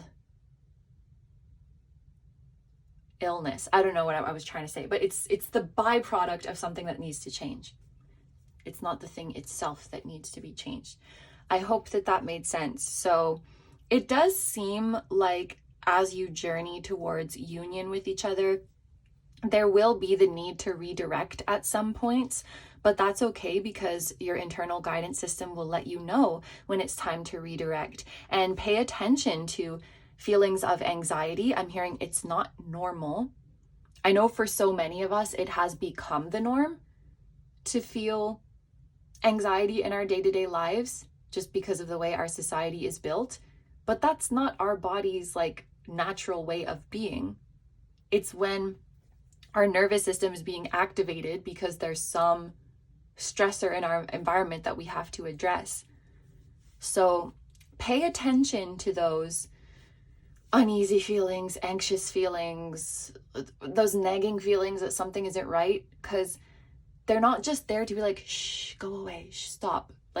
They're trying to tell you something. And when you're in the relationship as well, just like their higher self was saying, promise me you won't hide those feelings. I'm not afraid of anything. They're not that type of person who's going to be like, oh, you feeling this way is burdening me, or you feeling this way killed the mood. What kind of mood is that? If the mood is going to be killed by being authentic, I don't want that mood. Sorry. I can hear them saying that. The only mood I want is authenticity. So actually pretending to be fine when you're not, that's killing the mood. That's killing our authentic bond that we built together. So just promise me that you will be authentic Any emotion you have, I've seen it before. I've felt it before. I've been through it before. Nothing is beyond our ability to work through it together. Okay, so this is everything I'm seeing for this part of the reading. We're going to move into the extended now, where we are going to see what is next in your connection, significant timeframes, places, and signs to look out for, as well as a message from your soulmate's higher self. So if that sounds good to you and you would like to join me in the extended, I will have that link down below in the description as well as in the pinned comment. However, if you're going to leave the reading here, I want to say thank you so much for letting me do this reading for you. I hope you have a wonderful day or night whenever you're watching, and I wish you all the best. Please take good care of yourself, stay healthy. Don't forget to like, comment, and subscribe if you feel like doing that. If you enjoy my content and you'd like to find me elsewhere, I'm going to have linked down below my tarot reading Instagram, my personal Instagram, my Patreon, where we now have over 100 exclusive timeless readings just like this one. And we also have 2 new ones every month, and you can choose the topic for those. So I will have that link down below. It's a great time over there. And my music channel, which includes the intro song of this video, that is an original song. I will also have my latest release linked down below. Thank you guys so much for supporting me, my channel, and anything I do. I really appreciate having you here, and I'm sending so much love to you, to your higher self, your soulmate's higher self, and to your spirit guides, your spiritual team, and all of your loved ones, both here on earth and in the other realms. And I will see you guys in the next one. Bye-bye. Hi, number 3s. So if you guys chose the Camellia, this is going to be your reading. So here is the full breakdown of the reading that we're going to do today. We have the reading here on YouTube as well as an extended. Of course, on YouTube, we're going to start by finding out where the heck your soulmate is. And we are going to look at this from a few different angles. So we're going to see, where are they literally? Like, where are they geographically located right now? Where are they at in their life in general? And where are they at in this connection with you? Then once we figure that out, we're going to see what Spirit has to say. So we are going to see what Spirit currently wants you to know about this connection, and what Spirit wants you to know about the journey and the process of coming together. And then at the very end of the reading, we're going to ask Spirit, what is the key to your union with your soulmate? Then in the extended, we are going to see what's next for you and your soulmate. What is next in this journey? We're going to look at significant time frames, significant places, and significant signs for you to look out for pertaining to this connection. And then we're going to finish off the extended with a message from your soulmate's higher self. So that is the full reading that we're going to be doing today. Thank you so much for being here. And I have to say, as I'm sitting here getting ready to go into your reading, I suddenly felt this wave of excitement that kind of came up from my stomach, and it came up like a wave into my chest, like my heart space. And if I have to imagine what color that wave is, it's probably like yellowy gold and sparkly. So something, and like fizzling. That's kind of giving champagne vibes, like yellow and fizzling. Maybe there's going to be something to celebrate very soon for you, celebrating an important milestone or achievement, or something really exciting is about to happen for you soon. I don't know, we're going to get into it, but let's take a look at our first cards. So we have 3 oracle cards here to answer the question of where the heck your soulmate is, 222. As I say that, we're going to start by seeing where they are physically, but I think emotionally they are right there with you. They're going through the waves of emotion, same as you, feeling the same things. They've maybe had a dream about you recently, or just, you know, when you dream about someone, but it's more like you just kind of vaguely felt their presence rather than a concrete interaction with them. They maybe sometimes wake up from dreams and just have a vague feeling that your presence was there. And this can be true whether or not like you've met in 3D yet, but that is coming through. So in terms of where they are, literally, we have wind with the keyword change and the number 24. For where they are overall in life, we have Leo with the keywords material, self-expression, and painting a self-portrait. We will read this a bit later. And then for where they are at in the connection with you, we have physical activity with the number 67, and the color purple could be significant. So this is kind of interesting. For where they are physically, we do have change. So this could mean that your soulmate is in the process of moving, or they're thinking about it, they're about to move, or they have moved recently, because we pulled this card to see their location. And so this would indicate changing of locations to me, quite literally. I also forgot that I've been taking clarifying tarot cards, so we're gonna go ahead and do that.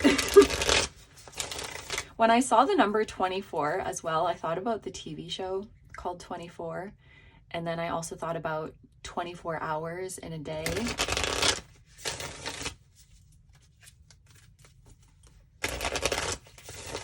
Someone could be 24 years old, or maybe your soulmate just relocated in 2024, something like that.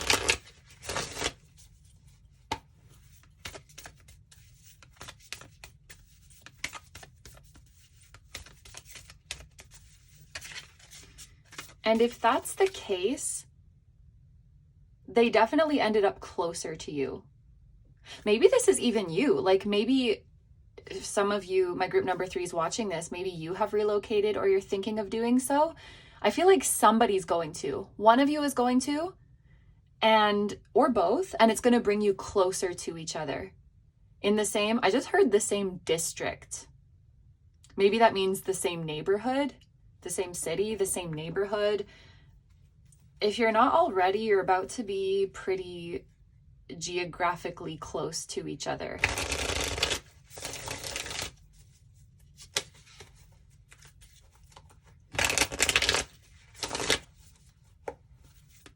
You could even be in the same postal code.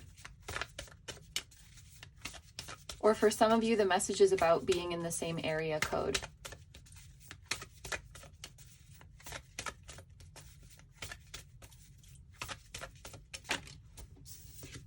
So to clarify change, we have the Hermit.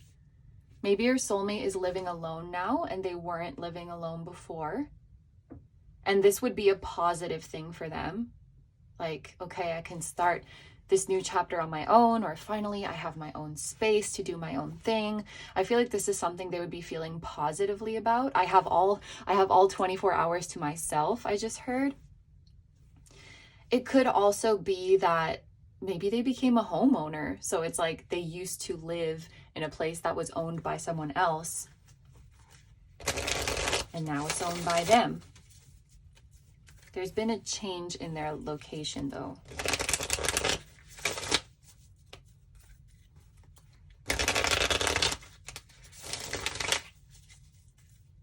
They could have also recently gone on a trip, either by themselves or they had a lot of time for reflection. They just been, you know that video of Kylie Jenner where she's saying, I feel like this year it's all about realizing stuff, and like everyone around me, we've just been realizing things. I feel like that's your soulmate's energy right now. They're just realizing stuff. And also, I'm pretty sure Kylie Jenner is a Leo, so Leo energy could be significant. Okay, let's get a clarifier for this Leo self-expression. We have the 8 of Coins. And let's clarify this physical activity. We have the 10 of Coins. Okay, so all of the tarot cards are Earth. So we have Leo energy and we have a strong Earth energy here. Earth signs are Taurus, Virgo, Capricorn. So if you or your soulmate have those placements, that could be a big confirmation for you, but they don't have to. I think that this earth energy could be here because your soulmate is in the process of manifesting, making their dream life a tangible thing in this 3D reality. They're in their manifesting era. They're in their era of grounding their true essence, living in a way that is in alignment with their true essence, and seeing when they look at their life around them and the things that surround them and the environment, it really reflects their true essence back to them. And that feels really, really good. They are in their era of settling down into their next long-term chapter and just, solidifying the next chapter, cementing it into the reality. It's also interesting that we have 8, 9, and 10 here. Those could be significant numbers. Maybe they've just gone through a process that took like 8, 9, 10 months or even years. So we've seen where they are physically. Where are they at in life? Leo. They're very focused on themselves right now. It feels like self-discovery with this Leo energy and with this Hermit. Reframing, I'm sorry, this chair is very noisy. So if you can hear me, like, I don't know if it's probably fake leather, but every time I move, it makes noise. So you can see in this card that they are looking right at themselves. They're trying to get a clearer vision of who they are, because until now it's been kind of blurry, and they recognize that for a long time they haven't had the most accurate perception of themselves because they've been looking at themselves through such a harsh lens. They've had kind of a skewed perception of who they really are and tend to not give themselves enough credit or not give themselves enough praise. I'm hearing for how far they've come. I'm hearing for how much they've contributed, whether that's like to their field, to their family, to their community at large, to the lives of people around them. I'm just hearing this self-talk that's like, you have accomplished so much and you have contributed so much. And no matter how much time passes, that doesn't change anything. That doesn't change the value of what you've done. So maybe this is someone who sort of struggles with the feeling that their best days are in the past, or like their biggest accomplishments are in the past. And they're trying to, on one hand, recognize that there are amazing days and amazing accomplishments ahead of them. But also, just because these amazing things are in the past, it doesn't make them any less meaningful. Like, you should still be proud of yourself.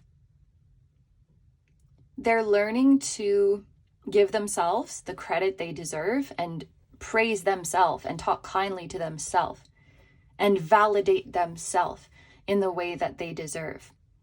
I think this is someone who, like many of us, loves getting that praise and validation from others. But I think they've realized that at the end of the day, it means nothing if I don't feel that way myself, if I don't believe it myself.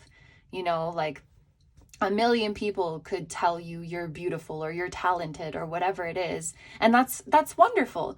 But if you don't believe it yourself, at the end of the day, you're still going to feel like something is missing. And maybe they've realized, you know, going through their life and just feeling like something's missing. It's like, oh my gosh, what was missing was me saying I'm proud of you to myself. Me saying you're beautiful, you're worthy, you're precious to myself. And just facing myself. I've seen this quote a few times on social media. Maybe you've seen it as well. But it's like, if you claim that you are quote unquote self-aware, but you're only self-aware about the negative aspects of you, then you're not self-aware. You're just being mean to yourself. And I feel like that really sums up where your soulmate is at in their life. They're like, wow, I'm not self-aware. I'm just really self-critical. Because if I were truly self-aware, then I would also see all of the amazing things. I would also be really proud of myself. And so they're in the process of becoming really proud of themselves and celebrating themselves. We were talking about, before I even got into the cards, there was a feeling of maybe we have something to celebrate. And I think that your soulmate is in this energy of celebrating themselves now. And that makes me very happy to see. So let's see what this card says. Painting a self-portrait. Find the right fuel for your self-expression. Making something, whether a painting, a meal, a hairstyle, or a song, will help you transcend the mundane. Through your creativity, you share your spirit with the world. They could also be getting into a creative craft or a creative hobby. Or if they're already into one, they could be really refining their skills right now, because we do have the Eight of Pentacles clarifying this, which depicts someone who is hard at work, who is pouring into their craft, who is doing something over and over until they get it perfect. I just looked up at the camera timer and saw 1441, which this number makes me think about home. So they could be spending a lot of time at home.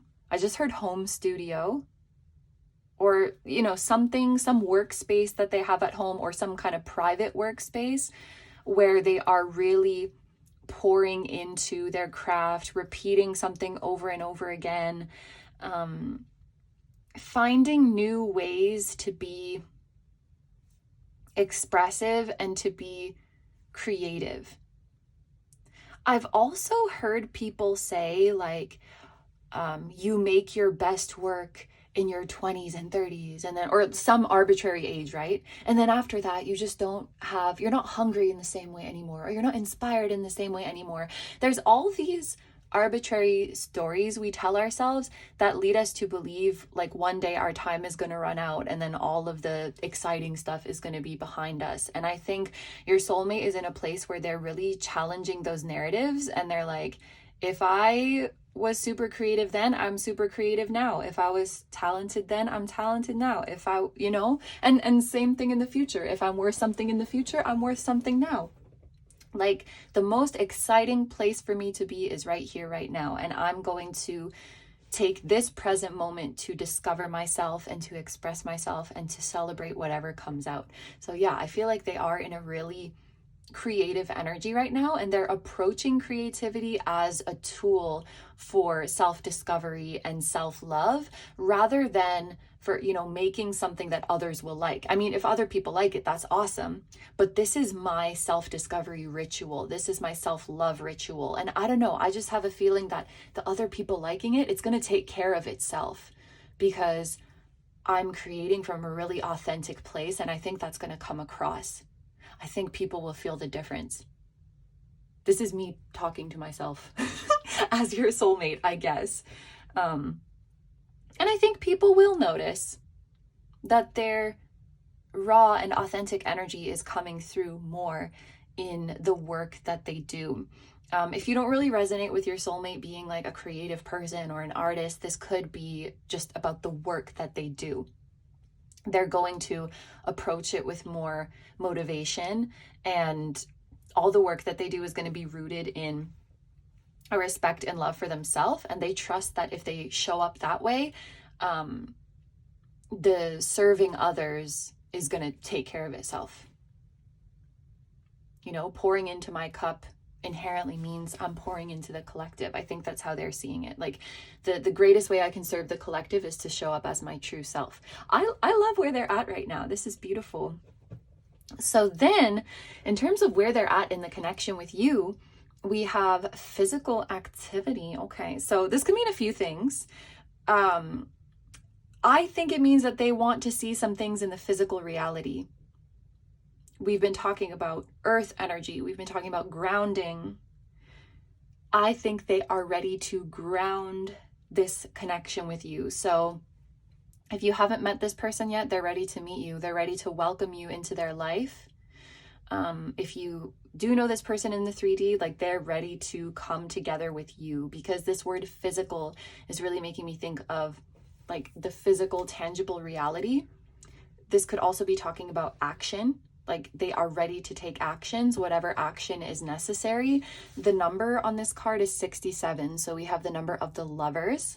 It's like divine union, divine relationships, and then 7, the number of the chariot, which is action and forward motion. So when I put this together, it's like they're ready to take whatever action necessary to bring about this divine union. I think it's something that they want. And I think it kind of ties into this, where the more they express themselves, the more they realize how much this is something that they truly want. The more their self-image becomes clear, the more they realize how much their divine counterpart is a part of them. And the fact that I'm using these words, I think they do believe in like a divine counterpart. They believe that they have one, aka you, that this person is out there. Or if you know this person, they've likely caught on to the fact that it is you, and they're ready to take whatever action necessary. Physical activity. It's interesting because for me, exercise is like a form of meditation. So maybe they've had some profound realizations about you when they're like, okay, so I guess they exercise. Because I was going to say, like, when I'm running, my mind goes completely blank.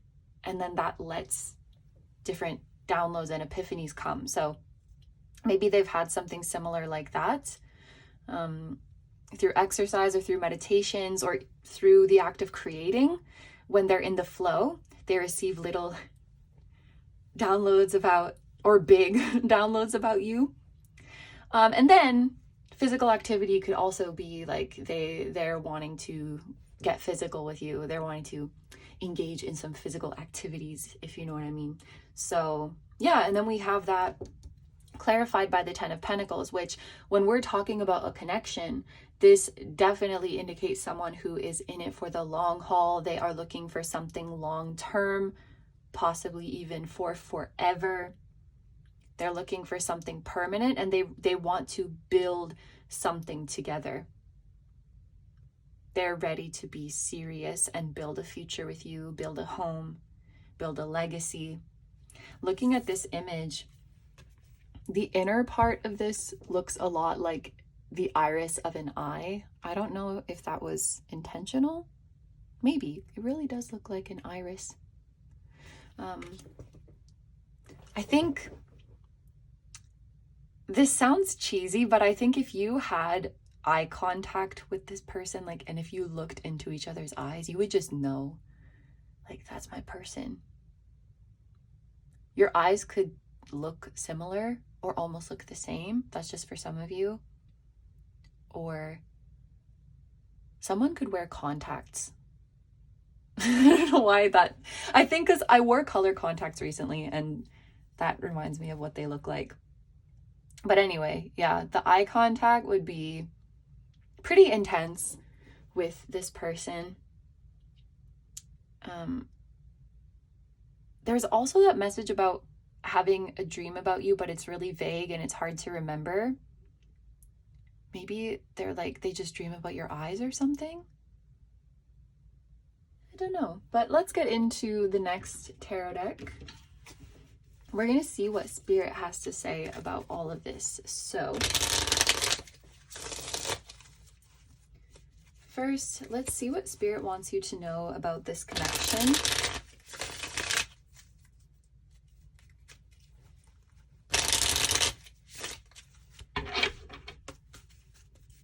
Spirit, what do you want group number 3 to know about this connection?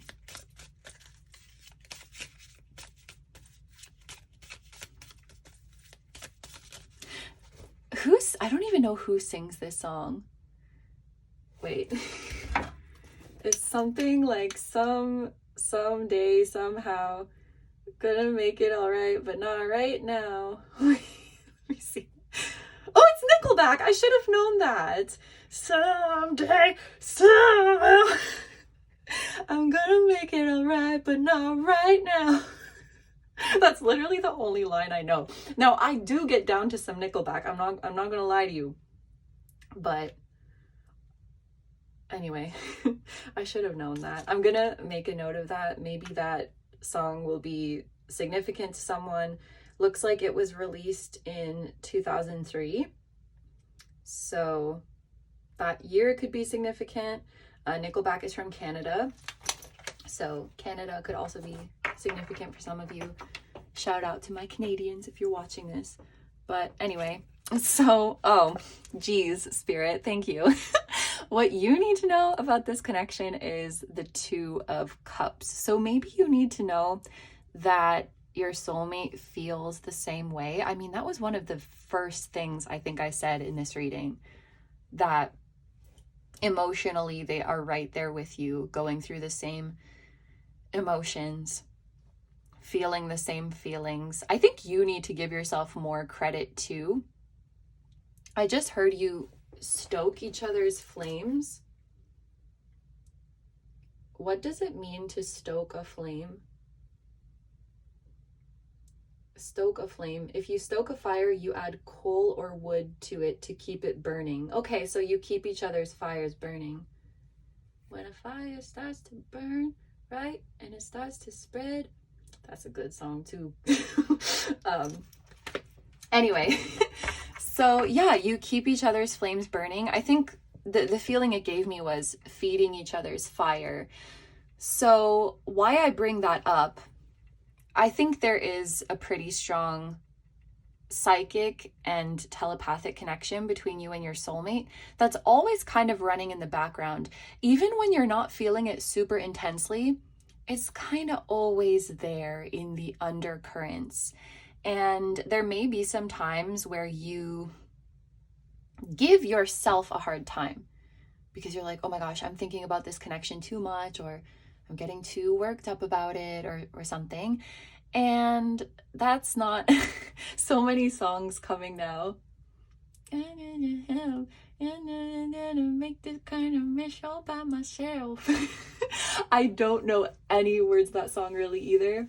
I think it's Post Malone and Morgan Wallen. But I think the premise of the song is like, I didn't do this all by myself. It takes two to tango. I had some help. So if you're feeling emotionally intense about the connection and feeling like, ugh, why am I getting so in my feelings? It's because they're over there, wherever they are, stoking your flame. They're getting in their feelings too. And the more they get in your feelings, the more they get in your feelings, I guess. The more they get in their feelings, the more you get in yours. And then you stoke their flame. And then when you're both feeling calm and good about it, you calm each other's flame. So I feel like it's always, you're kind of playing off of each other's emotions. And so when you might be feeling pretty calm and detached about the whole thing, they're probably feeling that way as well. And when you start to feel more intense or worked up about the connection, they're probably feeling that way as well. So it's not just you who's like getting yourself in a tizzy or getting yourself in your feelings. It's they're kind of fueling that, even if they're really far away. I think you feel each other's emotions like that, and then it intensifies your own, if that makes sense. And even just looking at in this imagery, the stream coming out of the Two of Cups is they're intertwined together. So I think emotionally, psychically, you are really strongly intertwined together.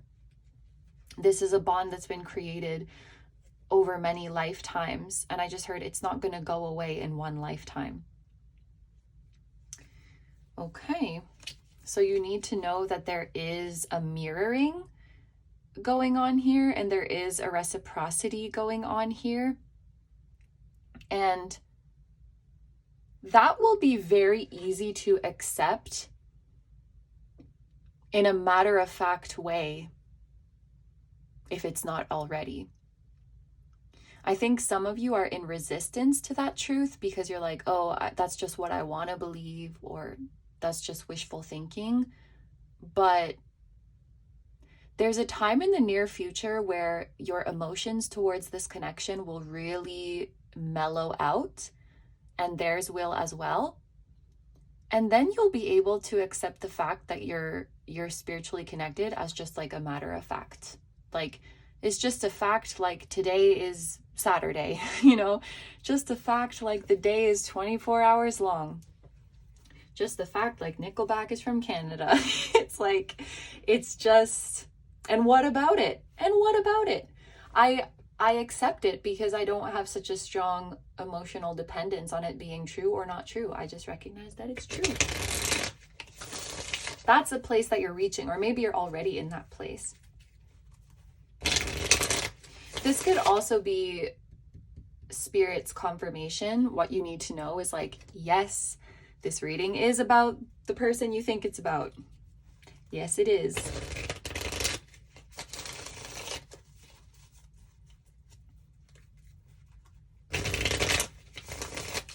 Spirit, what else do you want group number 3 to know?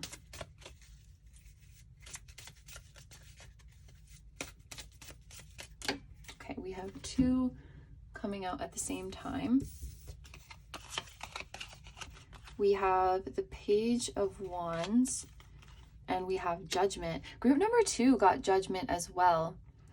And it's interesting that we have the Page of Wands because this can talk about a new adventure, a new journey in your creativity and self-expression. And so it is kind of giving me this Leo vibe. It is a fire energy as well, and Leo is a fire sign.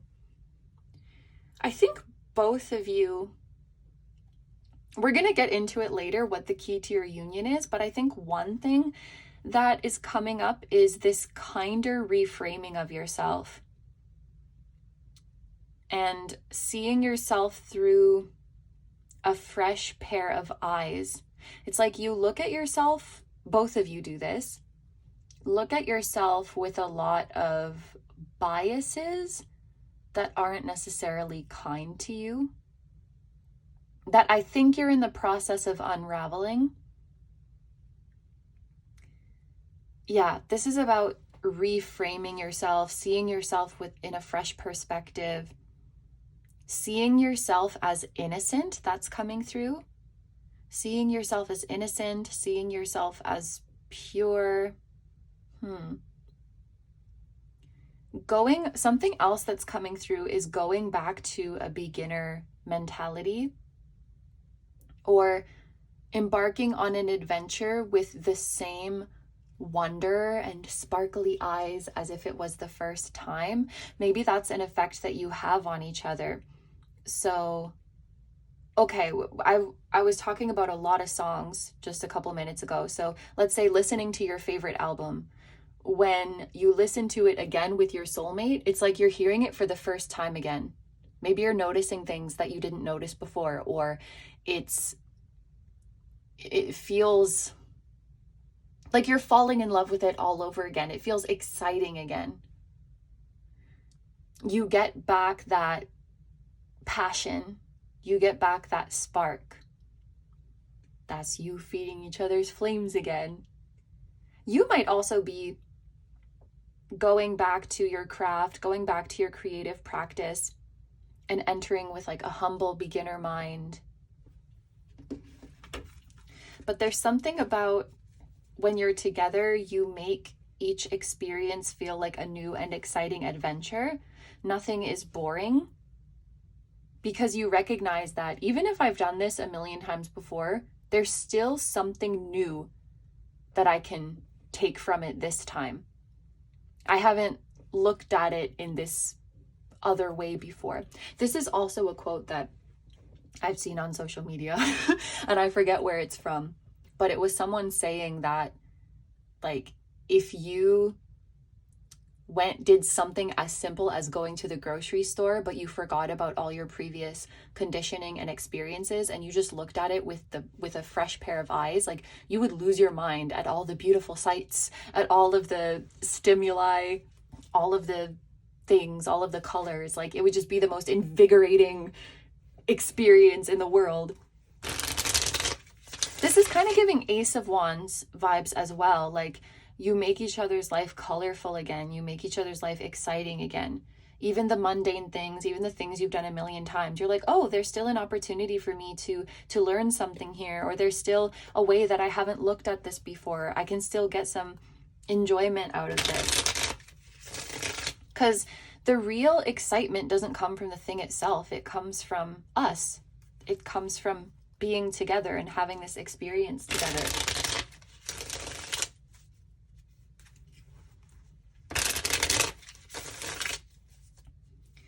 What does Spirit want you to know about the journey?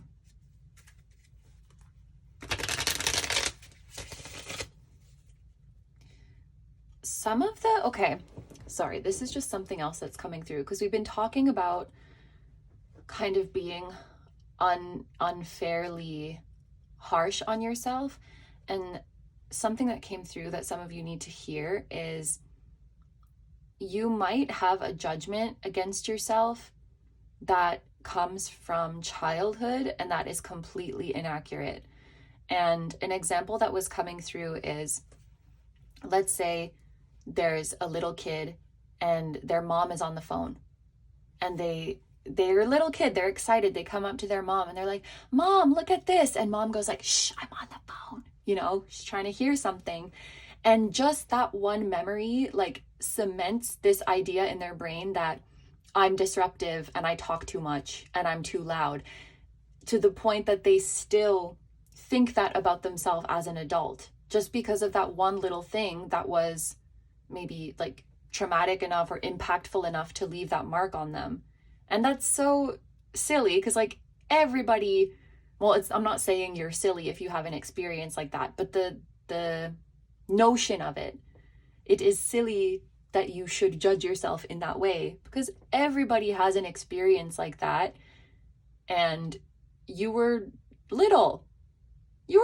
Doesn't say anything about you now. And maybe even your mom could have handled that situation better, you know? Like, it's just such a random little experience that you might not realize shaped your view of yourself. I hope that makes sense.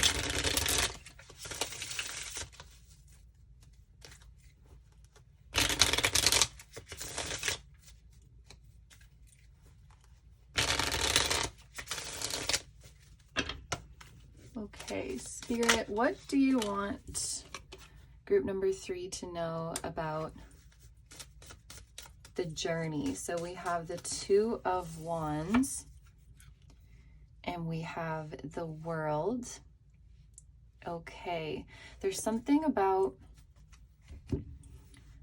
you both being very accomplished on your own. The World immediately was making me think of accomplishments, especially worldly accomplishments. One or both of you at some point in your journeys, I think, will be celebrated on a large scale. Maybe that's even how you find each other, how you know about each other. Your journey will definitely make you think, holy crap, it's a small world. So you could, for example, you could be from opposite sides of the world, and it's like, how did we end up in this same place together? The world is really small after all. Or you could come from such different backgrounds and somehow end up with, like, I don't know, 1 degree of separation. And it's like, how did we come together like this? It's such a small world. I don't know. That's just the feeling that I keep getting with the World. And also looking at this acorn, I think I even said this at one point in the reading, that idea of, if I'm worth something in the future, I'm worth something now. Because the acorn will turn into a tree. The acorn, even as this little guy, already has the value of a tree in it. Doesn't matter if it's not the tree yet, it still has that value. So just something to think about. Even if you haven't reached your full potential yet, you're still in this moment right now as valuable as your full potential. And it doesn't really matter when you meet this person, because they will love you whether you're an acorn or a little sapling or a young tree or a giant majestic oak tree. It doesn't matter what stage in your growth or what stage in you reaching your potential you're at, because they see all of it and they love you in all your iterations and in all your stages. And I think this is for those of you who are thinking like, I'm not XYZ enough to be worthy of my soulmate yet. Like, I'm not successful enough. I'm not established enough. I'm not independent enough. I'm not wealthy enough. I'm not popular enough. I'm not attractive enough. Whatever it is, right? We make up these things like, oh, there's another card here that I didn't notice. It's the Nine of Wands. This is probably going to be one of your keys to union. Yeah. Your keys to union are perseverance and consistency. The Nine of Wands, it's very much the hang in there card. And then we have the Knight of Pentacles, which is like one day at a time, slowly but steadily moving forward. So I think your advice from Spirit is to hang in there and just know that you are lovable and you will be loved in any of your versions, in any of your stages. You're just as worthy now as you were then. You're just as worthy now as you will be in the future. I think future you will really recognize that. I think you are destined to accomplish great things. And I also think you'll find that when you do accomplish those great things, you don't love yourself anymore. You didn't love yourself any less before you accomplished them. It was just the prophecy unfolding. It was just you growing into the oak tree that you were meant to be. But you were lovable even still as the acorn. And yeah, Nine of Wands, not only is it a hang in there, it's actually like you were almost there. So you could be very close to reaching a goal or very close to a wish being fulfilled within this connection. And I'm hearing, don't get too excited. Like, just keep your head down, stay humble. Why am I thinking of that as an example? I'm not going to say that, but like, it's like, okay, I can explain it in a different way. Let's say you're running a marathon and you don't know how long it's been, and you're running the marathon, and then you find out you only have a couple miles left, and you're like, oh my gosh, really? You get excited and you start like sprinting, and then you tire yourself out. So it's like, don't get too excited. You're almost there. Keep your cool. Stay calm, stay humble, keep doing your day-to-day stuff. Just business as usual. Maybe you're going to receive some really exciting news soon, and you have to stay super chill about it and just like keep going about your life, business as usual. Act normal. Stuff like that is coming through. Just keep doing what you would always do. Oh my gosh, this is so exciting. I don't know what to do with myself. Just wake up, make your breakfast, go to work. Same. Yeah, interesting message, but that's your advice as you move forward on this journey. And one of the keys to your union is just like, stay humble, stay hardworking. You don't need to do anything crazy to impress each other. You just got to be your grounded everyday self, which you already do. So that works out perfectly. Yes. So these are all of the messages for my group number 3s. So we're going to move into the extended now, where we are going to see what is next for you and your soulmate, what's coming up in your connection, in your journey towards each other, significant time frames, significant places, and significant signs to look out for. as you move forward in this journey, and a message from your soulmate's higher self. So if that sounds good to you and you'd like to join me in the extended, I'm going to have that link down below in the description as well as in the pinned comment. However, if you're going to leave the reading here, I want to say thank you so much for letting me do this reading for you. I hope you have a wonderful day or night whenever you're watching, and I wish you all the best. Please take good care of yourself, stay healthy. Don't forget to like, comment, and subscribe if you feel like doing that.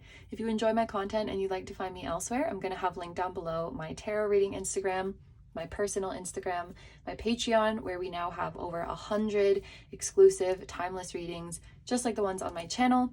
And we also have 2 new ones every month, and you can choose the topic for those. So I'm going to have that link down below. It's a great time over there. And my music channel, which includes the intro song of this video, that is an original song. I'll also have my latest release link down below. Thank you guys so much for supporting me, my channel, and anything I do. I really appreciate having you here, and I'm sending so much love to you, your higher self, your soulmate, your soulmate's higher self, and your spirit guides, your spiritual team, and all of your loved ones, both here on earth and in the other realms. And I will see you guys in the next one. Bye bye. Hi, number 4s. So if you guys chose the Hyacinth, this is going to be a reading all about where the F your soulmate is. So before I started filming for this group, there was a lot coming through. You know, sometimes there's just that one group where a bunch of stuff is coming through before I even press record. So we are going to get into all of that. The first thing was that I heard you are your own soulmate. Obviously, this reading is going to be about a soulmate that you find in someone else, but I just think that you needed to know that you are your most important soulmate, and perhaps you will be hearing some messages about yourself or some messages that also apply to you throughout this reading. So that was a really nice message. And then also elderberry was coming through. I don't know much about elderberry. One thing that I do know about it is that it is said to support immune function. So that could be significant for some of you, or just elderberries in general. Just saw 111 as well. And then also the image of, I saw in my mind's eye a Twix bar, you know, that chocolate that has the 2 identical, like long skinny bars in one wrapper. So there could be something about that, or that could be sort of a reference to twin energy, if you believe in that, or if that resonates with you. And then also the song Too Good by Drake and Rihanna was in my head. The chorus is like, I'm too good to you, I'm way too good to you. You take my love for granted.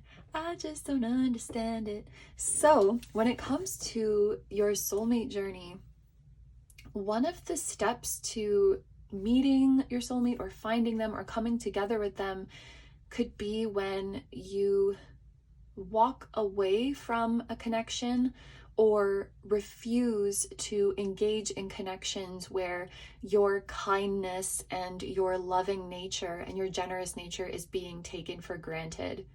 When maybe you build up the courage to walk away from a connection that you once had a lot of hope for, that you once felt had a lot of promise, or you felt this person was really special, but you just realized that no matter how much kindness, patience, understanding, no matter how much of your time and energy you give them, they just continue to take it for granted. That could be something your soulmate is going through as well, like they're walking away from someone like that. But I felt like that could be a step in your journey to each other. Or maybe it's just that that song is significant for you in some way. I will link it down below because it is a nice song. And then this was the last thing, and this one's kind of random and specific, as if all these other ones weren't, but there's something that you do that you feel lacks effort, but your soulmate sees it as this cool, effortless kind of thing. So just for one example, maybe let's say that you felt you don't put enough effort into your fashion, and you're like, like my soulmate's gonna think my style is lame because I don't put enough effort into it. But then when they see you, they're like, whoa, group number 4's fashion is so cool. They look so effortless. Like they just make it look so effortless. It's like they think you're actually putting in a lot of effort, but you're so good at it that you make it look effortless. Meanwhile, you're like, nah, I'm actually not putting any effort. And I feel bad about that. So it doesn't have to be about fashion, of course, but that was just one oddly specific thing that was coming through. So thank you for sitting through all of my intuitive rambling. So we're going to get into your cards now. So as you know, this reading is about where the F your soulmate is. So we have the reading here on YouTube as well as an extended. Here on YouTube, we're going to start, of course, by answering the question of where are they? And we're going to look at this from a few different angles. We're going to see where they are literally, like geographically, where is your soulmate located right now? We're going to see where they're at in life in general and where they're at in the connection with you. And then we're going to see what Spirit has to say. So we're going to see what Spirit wants you to know about the connection currently, as well as what Spirit wants you to know about this whole journey and this whole process. And then finally, at the end of the reading, we're going to ask Spirit, what is the key to your union with your soulmate? Then in the extended reading, we're going to see what's next. What is next for you and your soulmate in this journey, and any significant time frames, significant places, and significant signs to look out for as you move forward. And then finally, a message from your soulmate's higher self. So that is the full reading that we're going to be doing today. Thank you so much for being here. I also get the sense for my group number 4 is that you do have a very strong soulmate or a very strong soul family member who is on the other side, and that can be really difficult. So I'm sending you my love, group number 4. All right, so let's get into our oracle cards. We are going to see where your soulmate is. Literally, we have time, discipline, and the number 41. Where they are in life, we have Mars with the keyword assertiveness and runner's race across a field. We're going to read this passage a bit later. And where they are in the connection with you, we have spiritual partnership. Okay, say less. All of these cards today have been orange or purple, and you got both orange and purple in one card. So those could be significant colors for you. And then we're also going to pull some tarot cards to clarify these energies.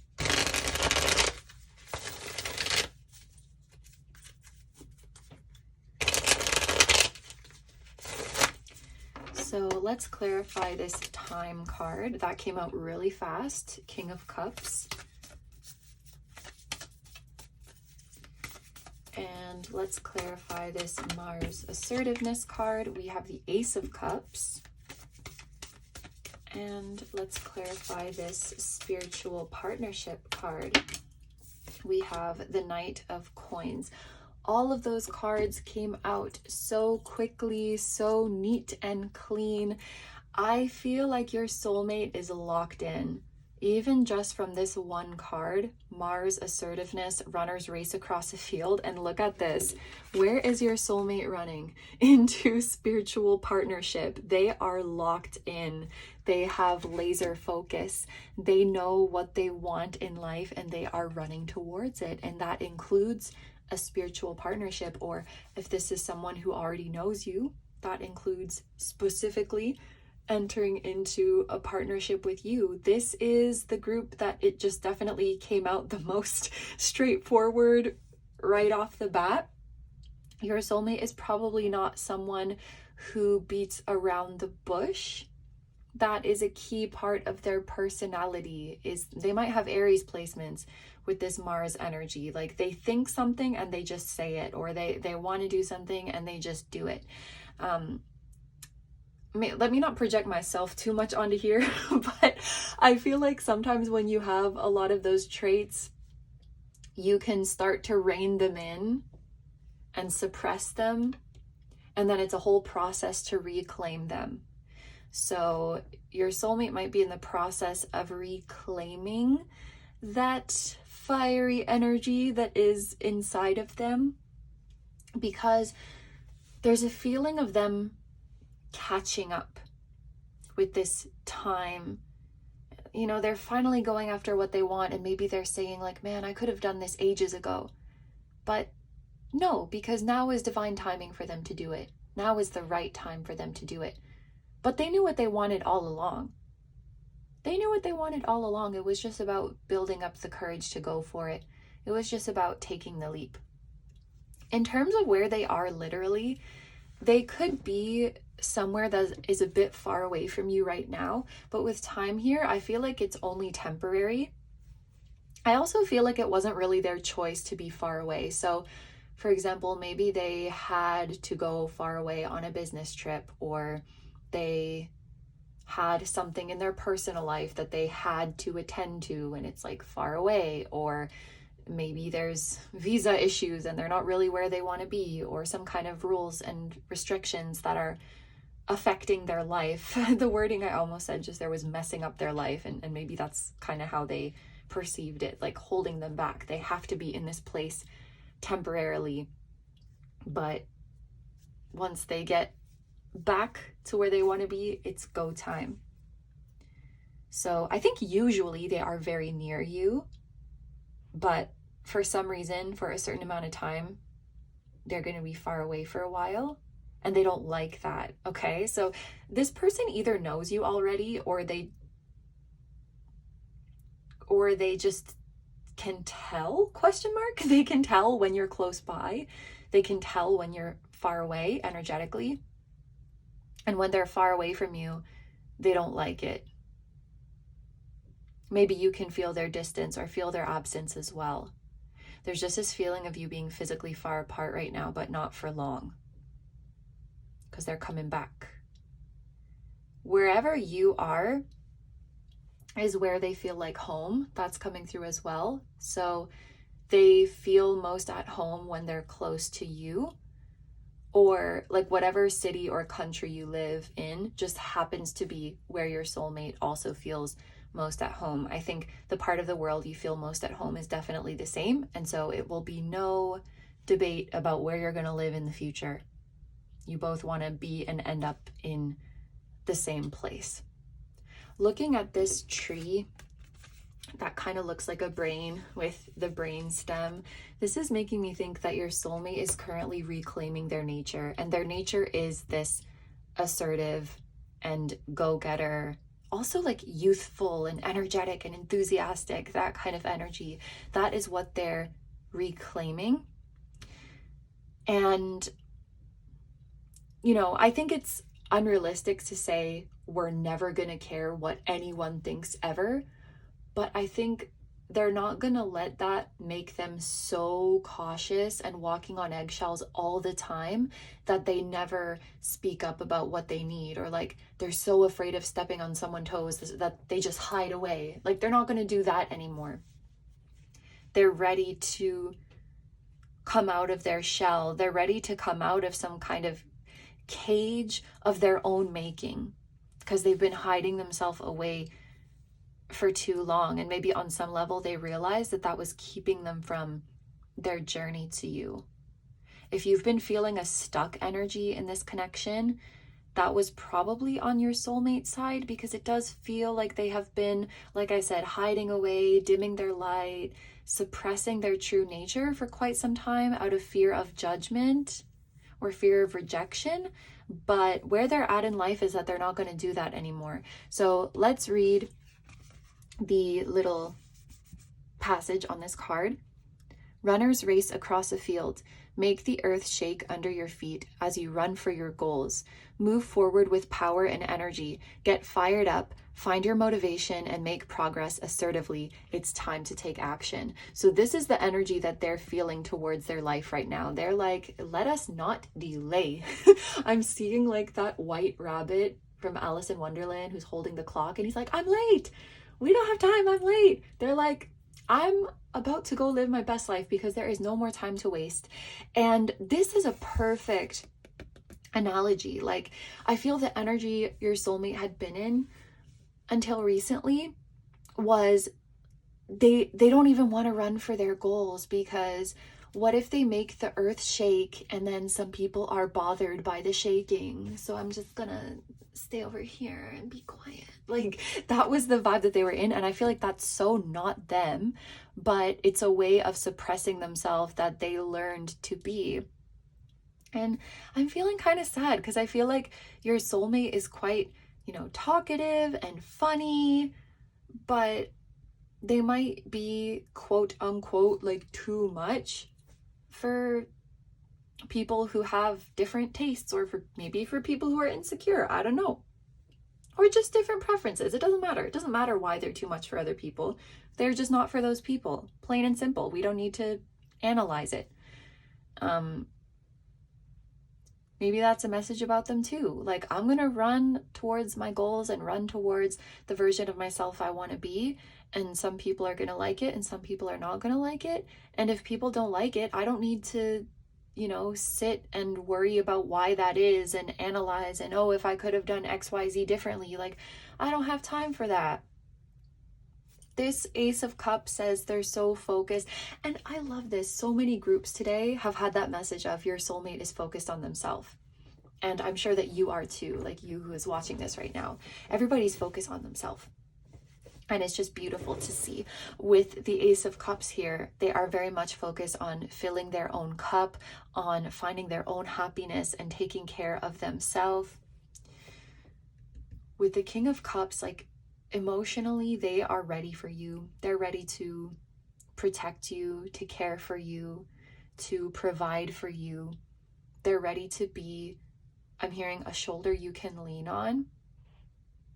They're ready to be someone that you can bounce all of your wildest ideas off of and share all your hopes and dreams. I'm hearing, I'm all ears. They just wanna, this is so weird, but it's like your soulmate just wants to be a sponge that soaks you up. It's like if you are liquid, they want to be a sponge and just like, and they want to feel all the details of you and they want to know everything about you. They want to know all the mundane little, all the minutia, I think is the word, like every little thing, and they will find it so interesting, for real. So interesting. Then, I mean, this is self-explanatory, right? In terms of where they're at in the connection. So they recognize a spiritual partnership with you, or if they haven't met you yet, they recognize that they are in some kind of spiritual partnership. They're feeling it. It's affecting them. It's giving them strength, and they want to find you. And now I'm thinking about that song. It's like, one way or another, I'm gonna find you. Is that what it is? I'm gonna get you. That song is in my mind. Like, they're making a beeline. They're making a beeline towards you. We have the Knight of Coins too, which is like steady forward motion. I'm kind of conflicted about this message because the Knight of Coins is generally not the fastest moving, but my friend here looks like he's going pretty fast.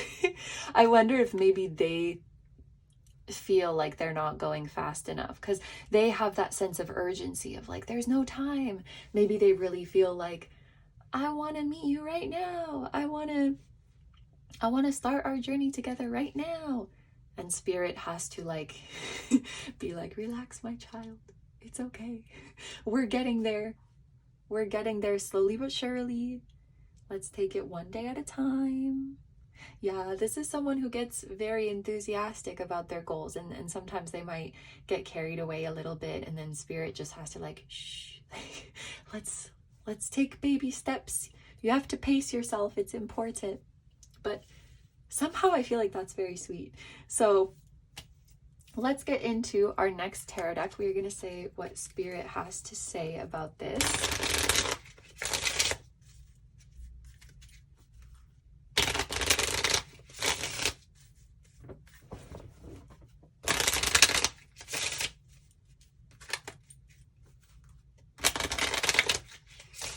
Okay. Spirit, what do you want group number 4 to know about this connection? We have the 3 of Cups.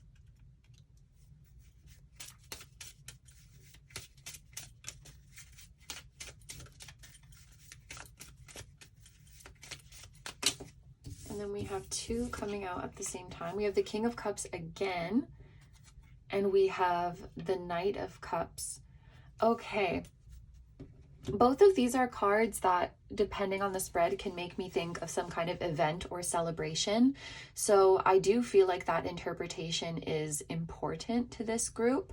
So when you meet your soulmate, or the next time you see them, if you've already met them before, could be at some kind of party, celebration, gathering, some kind of event. I feel like there's going to be other people present. I just heard it could be a little bit noisy. I'm also hearing that you are each other's oasis.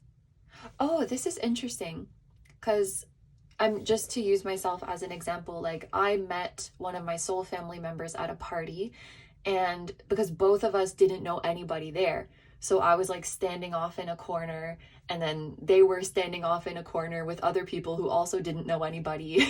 And like we all felt really awkward, and they saw me standing by myself, and we bonded over the fact that we didn't know each other. So your next encounter, I think it has something to do with being in a social setting that's not really familiar or comfortable for you, and then you sort of act like an oasis or a safe haven for each other. Another example would be, let's say you're at a party and like everyone's drunk, and you're like, I'm not drunk at all, like I'm completely sober, so this event feels kind of weird. And then your soulmate is also there and they're completely sober, so you just hang out together. Or like in a party full of an event full of extroverts, you're both the introverts. Just examples, right? So some way you're each other's people, and you find each other in all the hoopla that's going on around you. I could not think of a better word there. But yeah, I do think it's going to be something like that. And I think that other people are somehow going to be involved in your meeting or your coming together. So I do get the sense that you have at least one or maybe several mutual connections that will help to bring you together or bring you back together. Like even at the time of watching this, those mutual connections already exist. And that makes sense because I feel like geographically, like you're close. So you could be in the same city with them, and then you're kind of showing up in the same circles.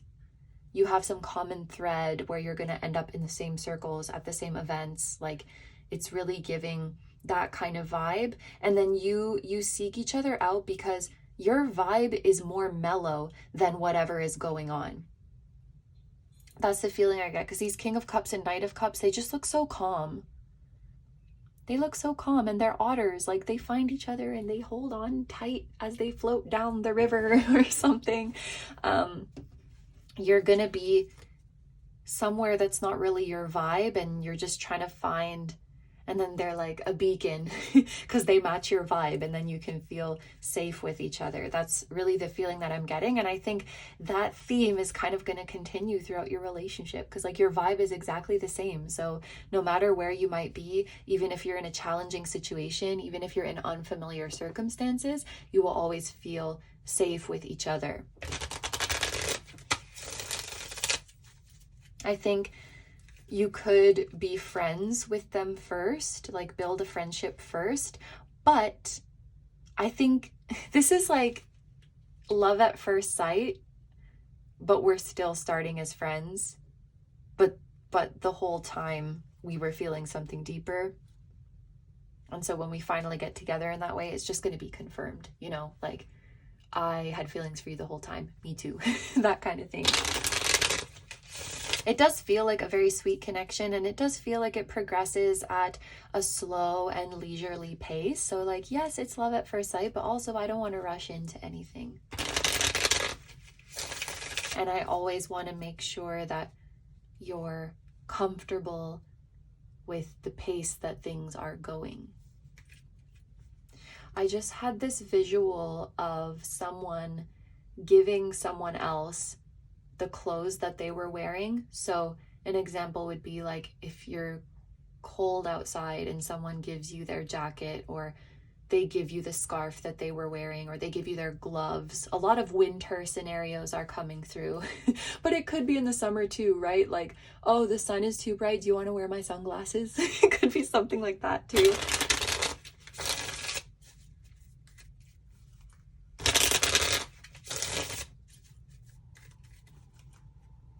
I also, there's an example of like, oh, your heels are hurting, I'll hold them for you. Yeah. Something like that. Something with garments. A sentimental gesture with garments of clothing.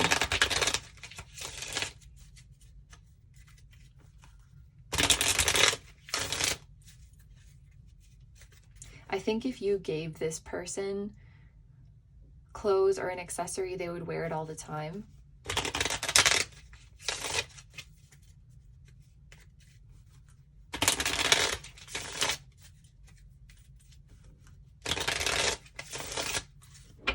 Okay, what do you need to know about, or what does Spirit want you to know about the journey that you are currently on with your soulmate? It's not a journey to them, it's a journey with them. We have two coming out at the same time. Again, we have Strength and Temperance. For some reason, the fact that there's a bear on this card, it made me think of Ursa Major and Ursa Minor, like the constellations.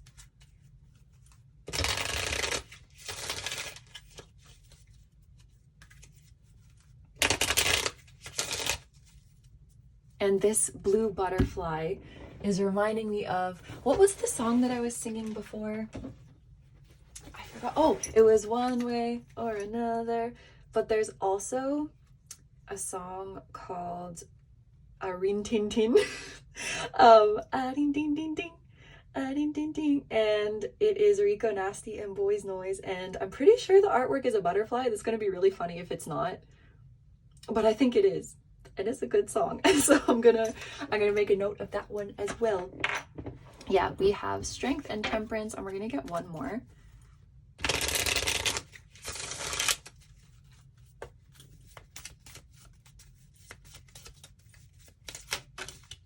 The Magician, okay. 3 major arcana pertaining to your journey. So if this doesn't tell us that your journey is fated, I don't know what does. This is fate. Like, this is gonna happen. It's bound to happen. Your union with your soulmate. And I do think that a lot of aspects of your journey will be influenced by fate. Exhibit A is your soulmate thinking that they have to hurry because they're behind and they're running out of time, and Spirit being like, absolutely not, my dear. Everything is unfolding exactly in divine timing. You're actually exactly where you are supposed to be, and same goes to you. So if you feel like you're behind on this journey, you're not. That is something that Spirit wants you to know, and you will catch up. You know, Spirit in some way is respecting the timeline that you want for yourself. One example that just came to my mind, and this is just one random example, of course, is maybe there was somebody who felt that they want to get married by 35, and then they reach 34 and they're like, oh my gosh, I haven't met my person yet, there's no way. And then they meet their soulmate at 34 and they fall in love at first sight, and they feel so certain about it, and lo and behold, they still end up getting married at 35, which is what they wanted in the first place. So, you know, if you have some timeline that you would really like to stick to, I feel like Spirit is going to honor that. And that's an interesting message, because I feel like so much of the time we're saying like, forget about your timeline, like forget about your self-imposed timeline, it's irrelevant. But I think Spirit is respecting whatever timeline that you have. And even if, you know, you're driving from city A to city J and you're like, oh my gosh, I wanted to get to City D an hour ago. I'm falling behind. I'm never going to get to City J on time. You still are. You're going to get to your final destination on the time that you wanted. In the perfect time, Spirit is saying. Strength, if you are a frequent watcher of my readings, thank you, by the way, if you are, you've maybe heard me say that Strength is a card that makes me think of soul best friends. So that's really sweet that we were talking about you and this person developing a friendship. I think that your souls really are best friends. They are like two otters holding hands. They are like two bears snuggling together. They are like two Twix bars in the wrapper kind of thing. And with the butterfly, you know, this does tell me that you and your soulmate have taken on many different forms together. Maybe you've even had incarnations together where you were not human, like you were some other kind of animal or some other life form, or you were not in a physical form at all, but you were still interacting. I think your existence together spans eons and all different shapes and sizes, I want to say, and all different planes of existence. And this is just one of them. And there may even be parallel ones going on as we speak. Because at the end of the day, past, present, future is all unfolding at the same time. So what else do I want to say? Yep, this is a fated journey. It will require patience with the Temperance card, or it has required a lot of patience, and Spirit is just acknowledging that. I think this Eye on the Magician card is making me feel that right now, at the time that you're watching this, you do have a very accurate perception of what this connection is and what is unfolding. But Spirit will listen to your requests a little bit more, you know. You can be a bit more vocal with your requests. I get the sense some of you might feel like you are bothering the universe or bothering your guides or asking for too much, or maybe there's some associations of guilt for asking the universe for things, or shame associated with the desires you have, or something like that going on. But I hear Spirit saying clearly, like, you can get specific with it. This is Mercury, this is Gemini and Virgo energy. They love the little details, you know. So, you know, you can get specific with your desires, and you can, looks like Spirit's even given you the okay to set a timeline. That's really what it's looking like right now. Like, if you're saying, I want XYZ to happen this year, Spirit will say, oh God, I wanted to say aye, Captain. Maybe SpongeBob is significant. I can't hear you. Aye, Captain. Oh. Anyway, childhood. Temperance, for me, when it comes to soulmate journeys, it does feel like a saga, you know? If someone were to ask you, when all is said and done, how did you meet? You know, how did you come together? It would be like, how much time do you have? Let me tell you the saga. It is a trilogy. There are 7 volumes in our story. It's like an epic journey that ties in so many areas of your life, and that this sounds very dramatic, but at the end of your life, you would look back with so much fondness and happiness that you didn't give up. And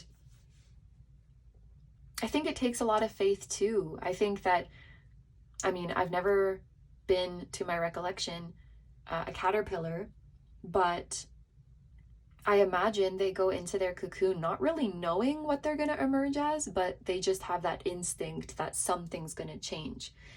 And I feel like for us to do that in our life, like to surrender to the change, even though we don't know exactly what it's going to look like, that takes a lot of faith. So yes, this is a journey that will build your faith and build your patience. So if as you move along this journey, you really feel like your patience is being tested and you're frustrated, or your faith is being tested and you're frustrated, congratulations, you are on the right path.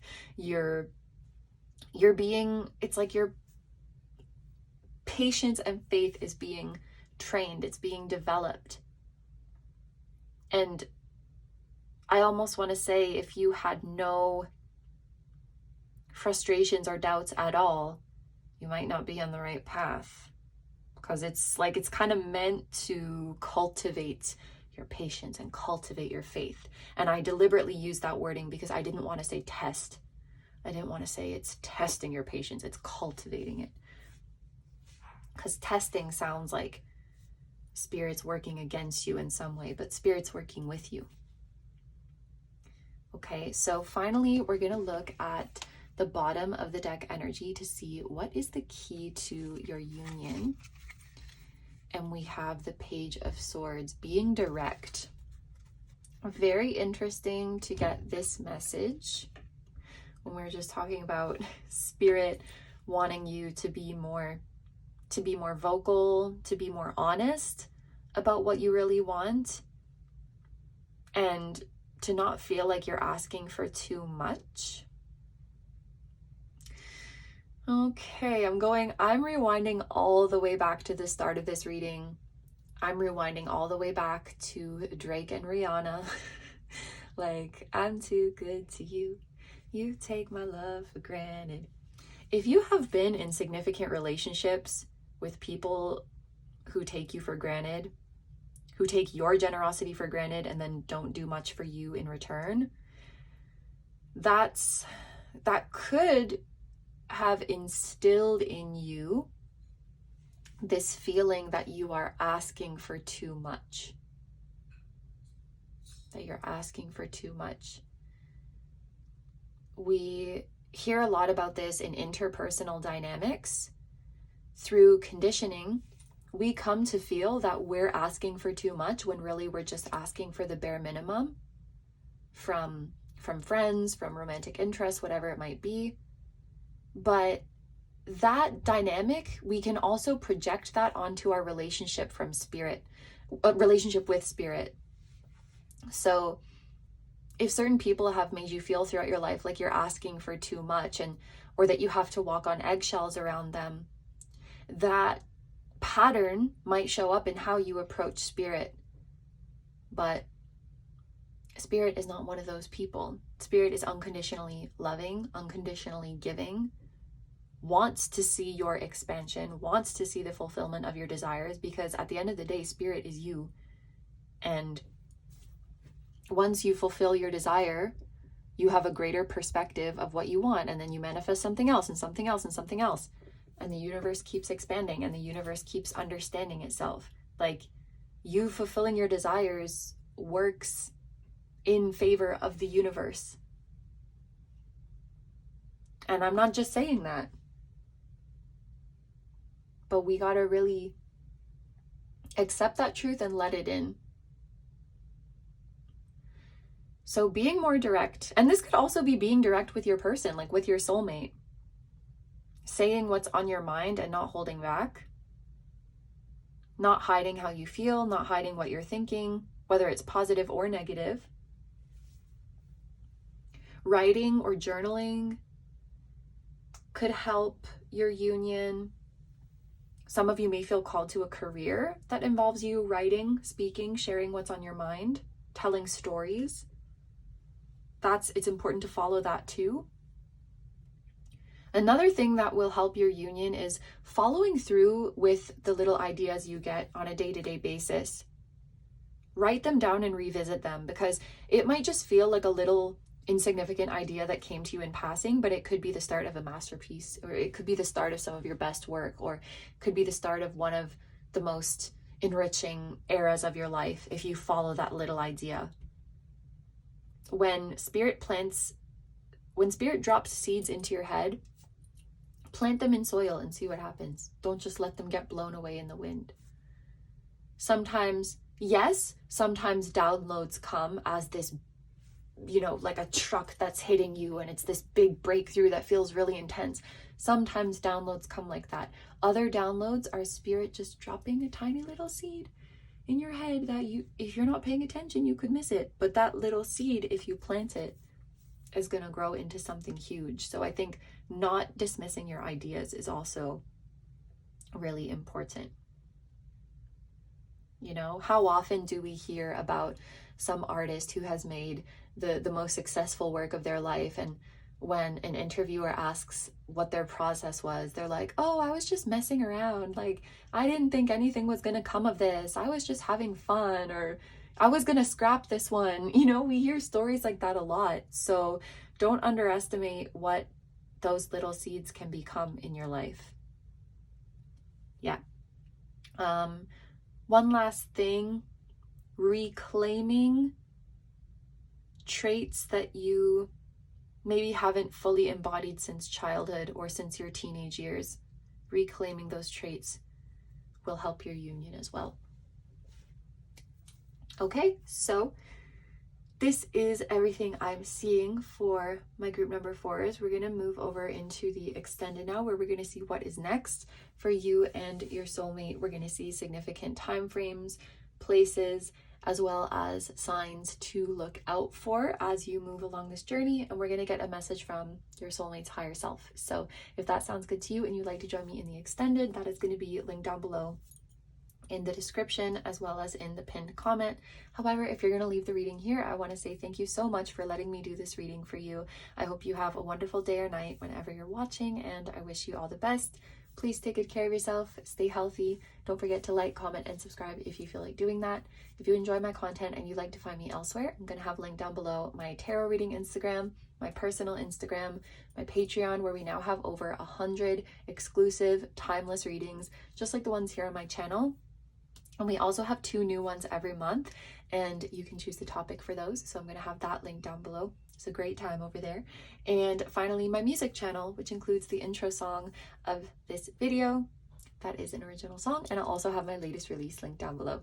Thank you guys so much for supporting me, my channel, and anything I do. I really appreciate having you here. And I'm sending so much love to you, your soulmate, your higher selves, your spirit guides, your spiritual team, and all of your loved ones, both here on earth and in the other realms.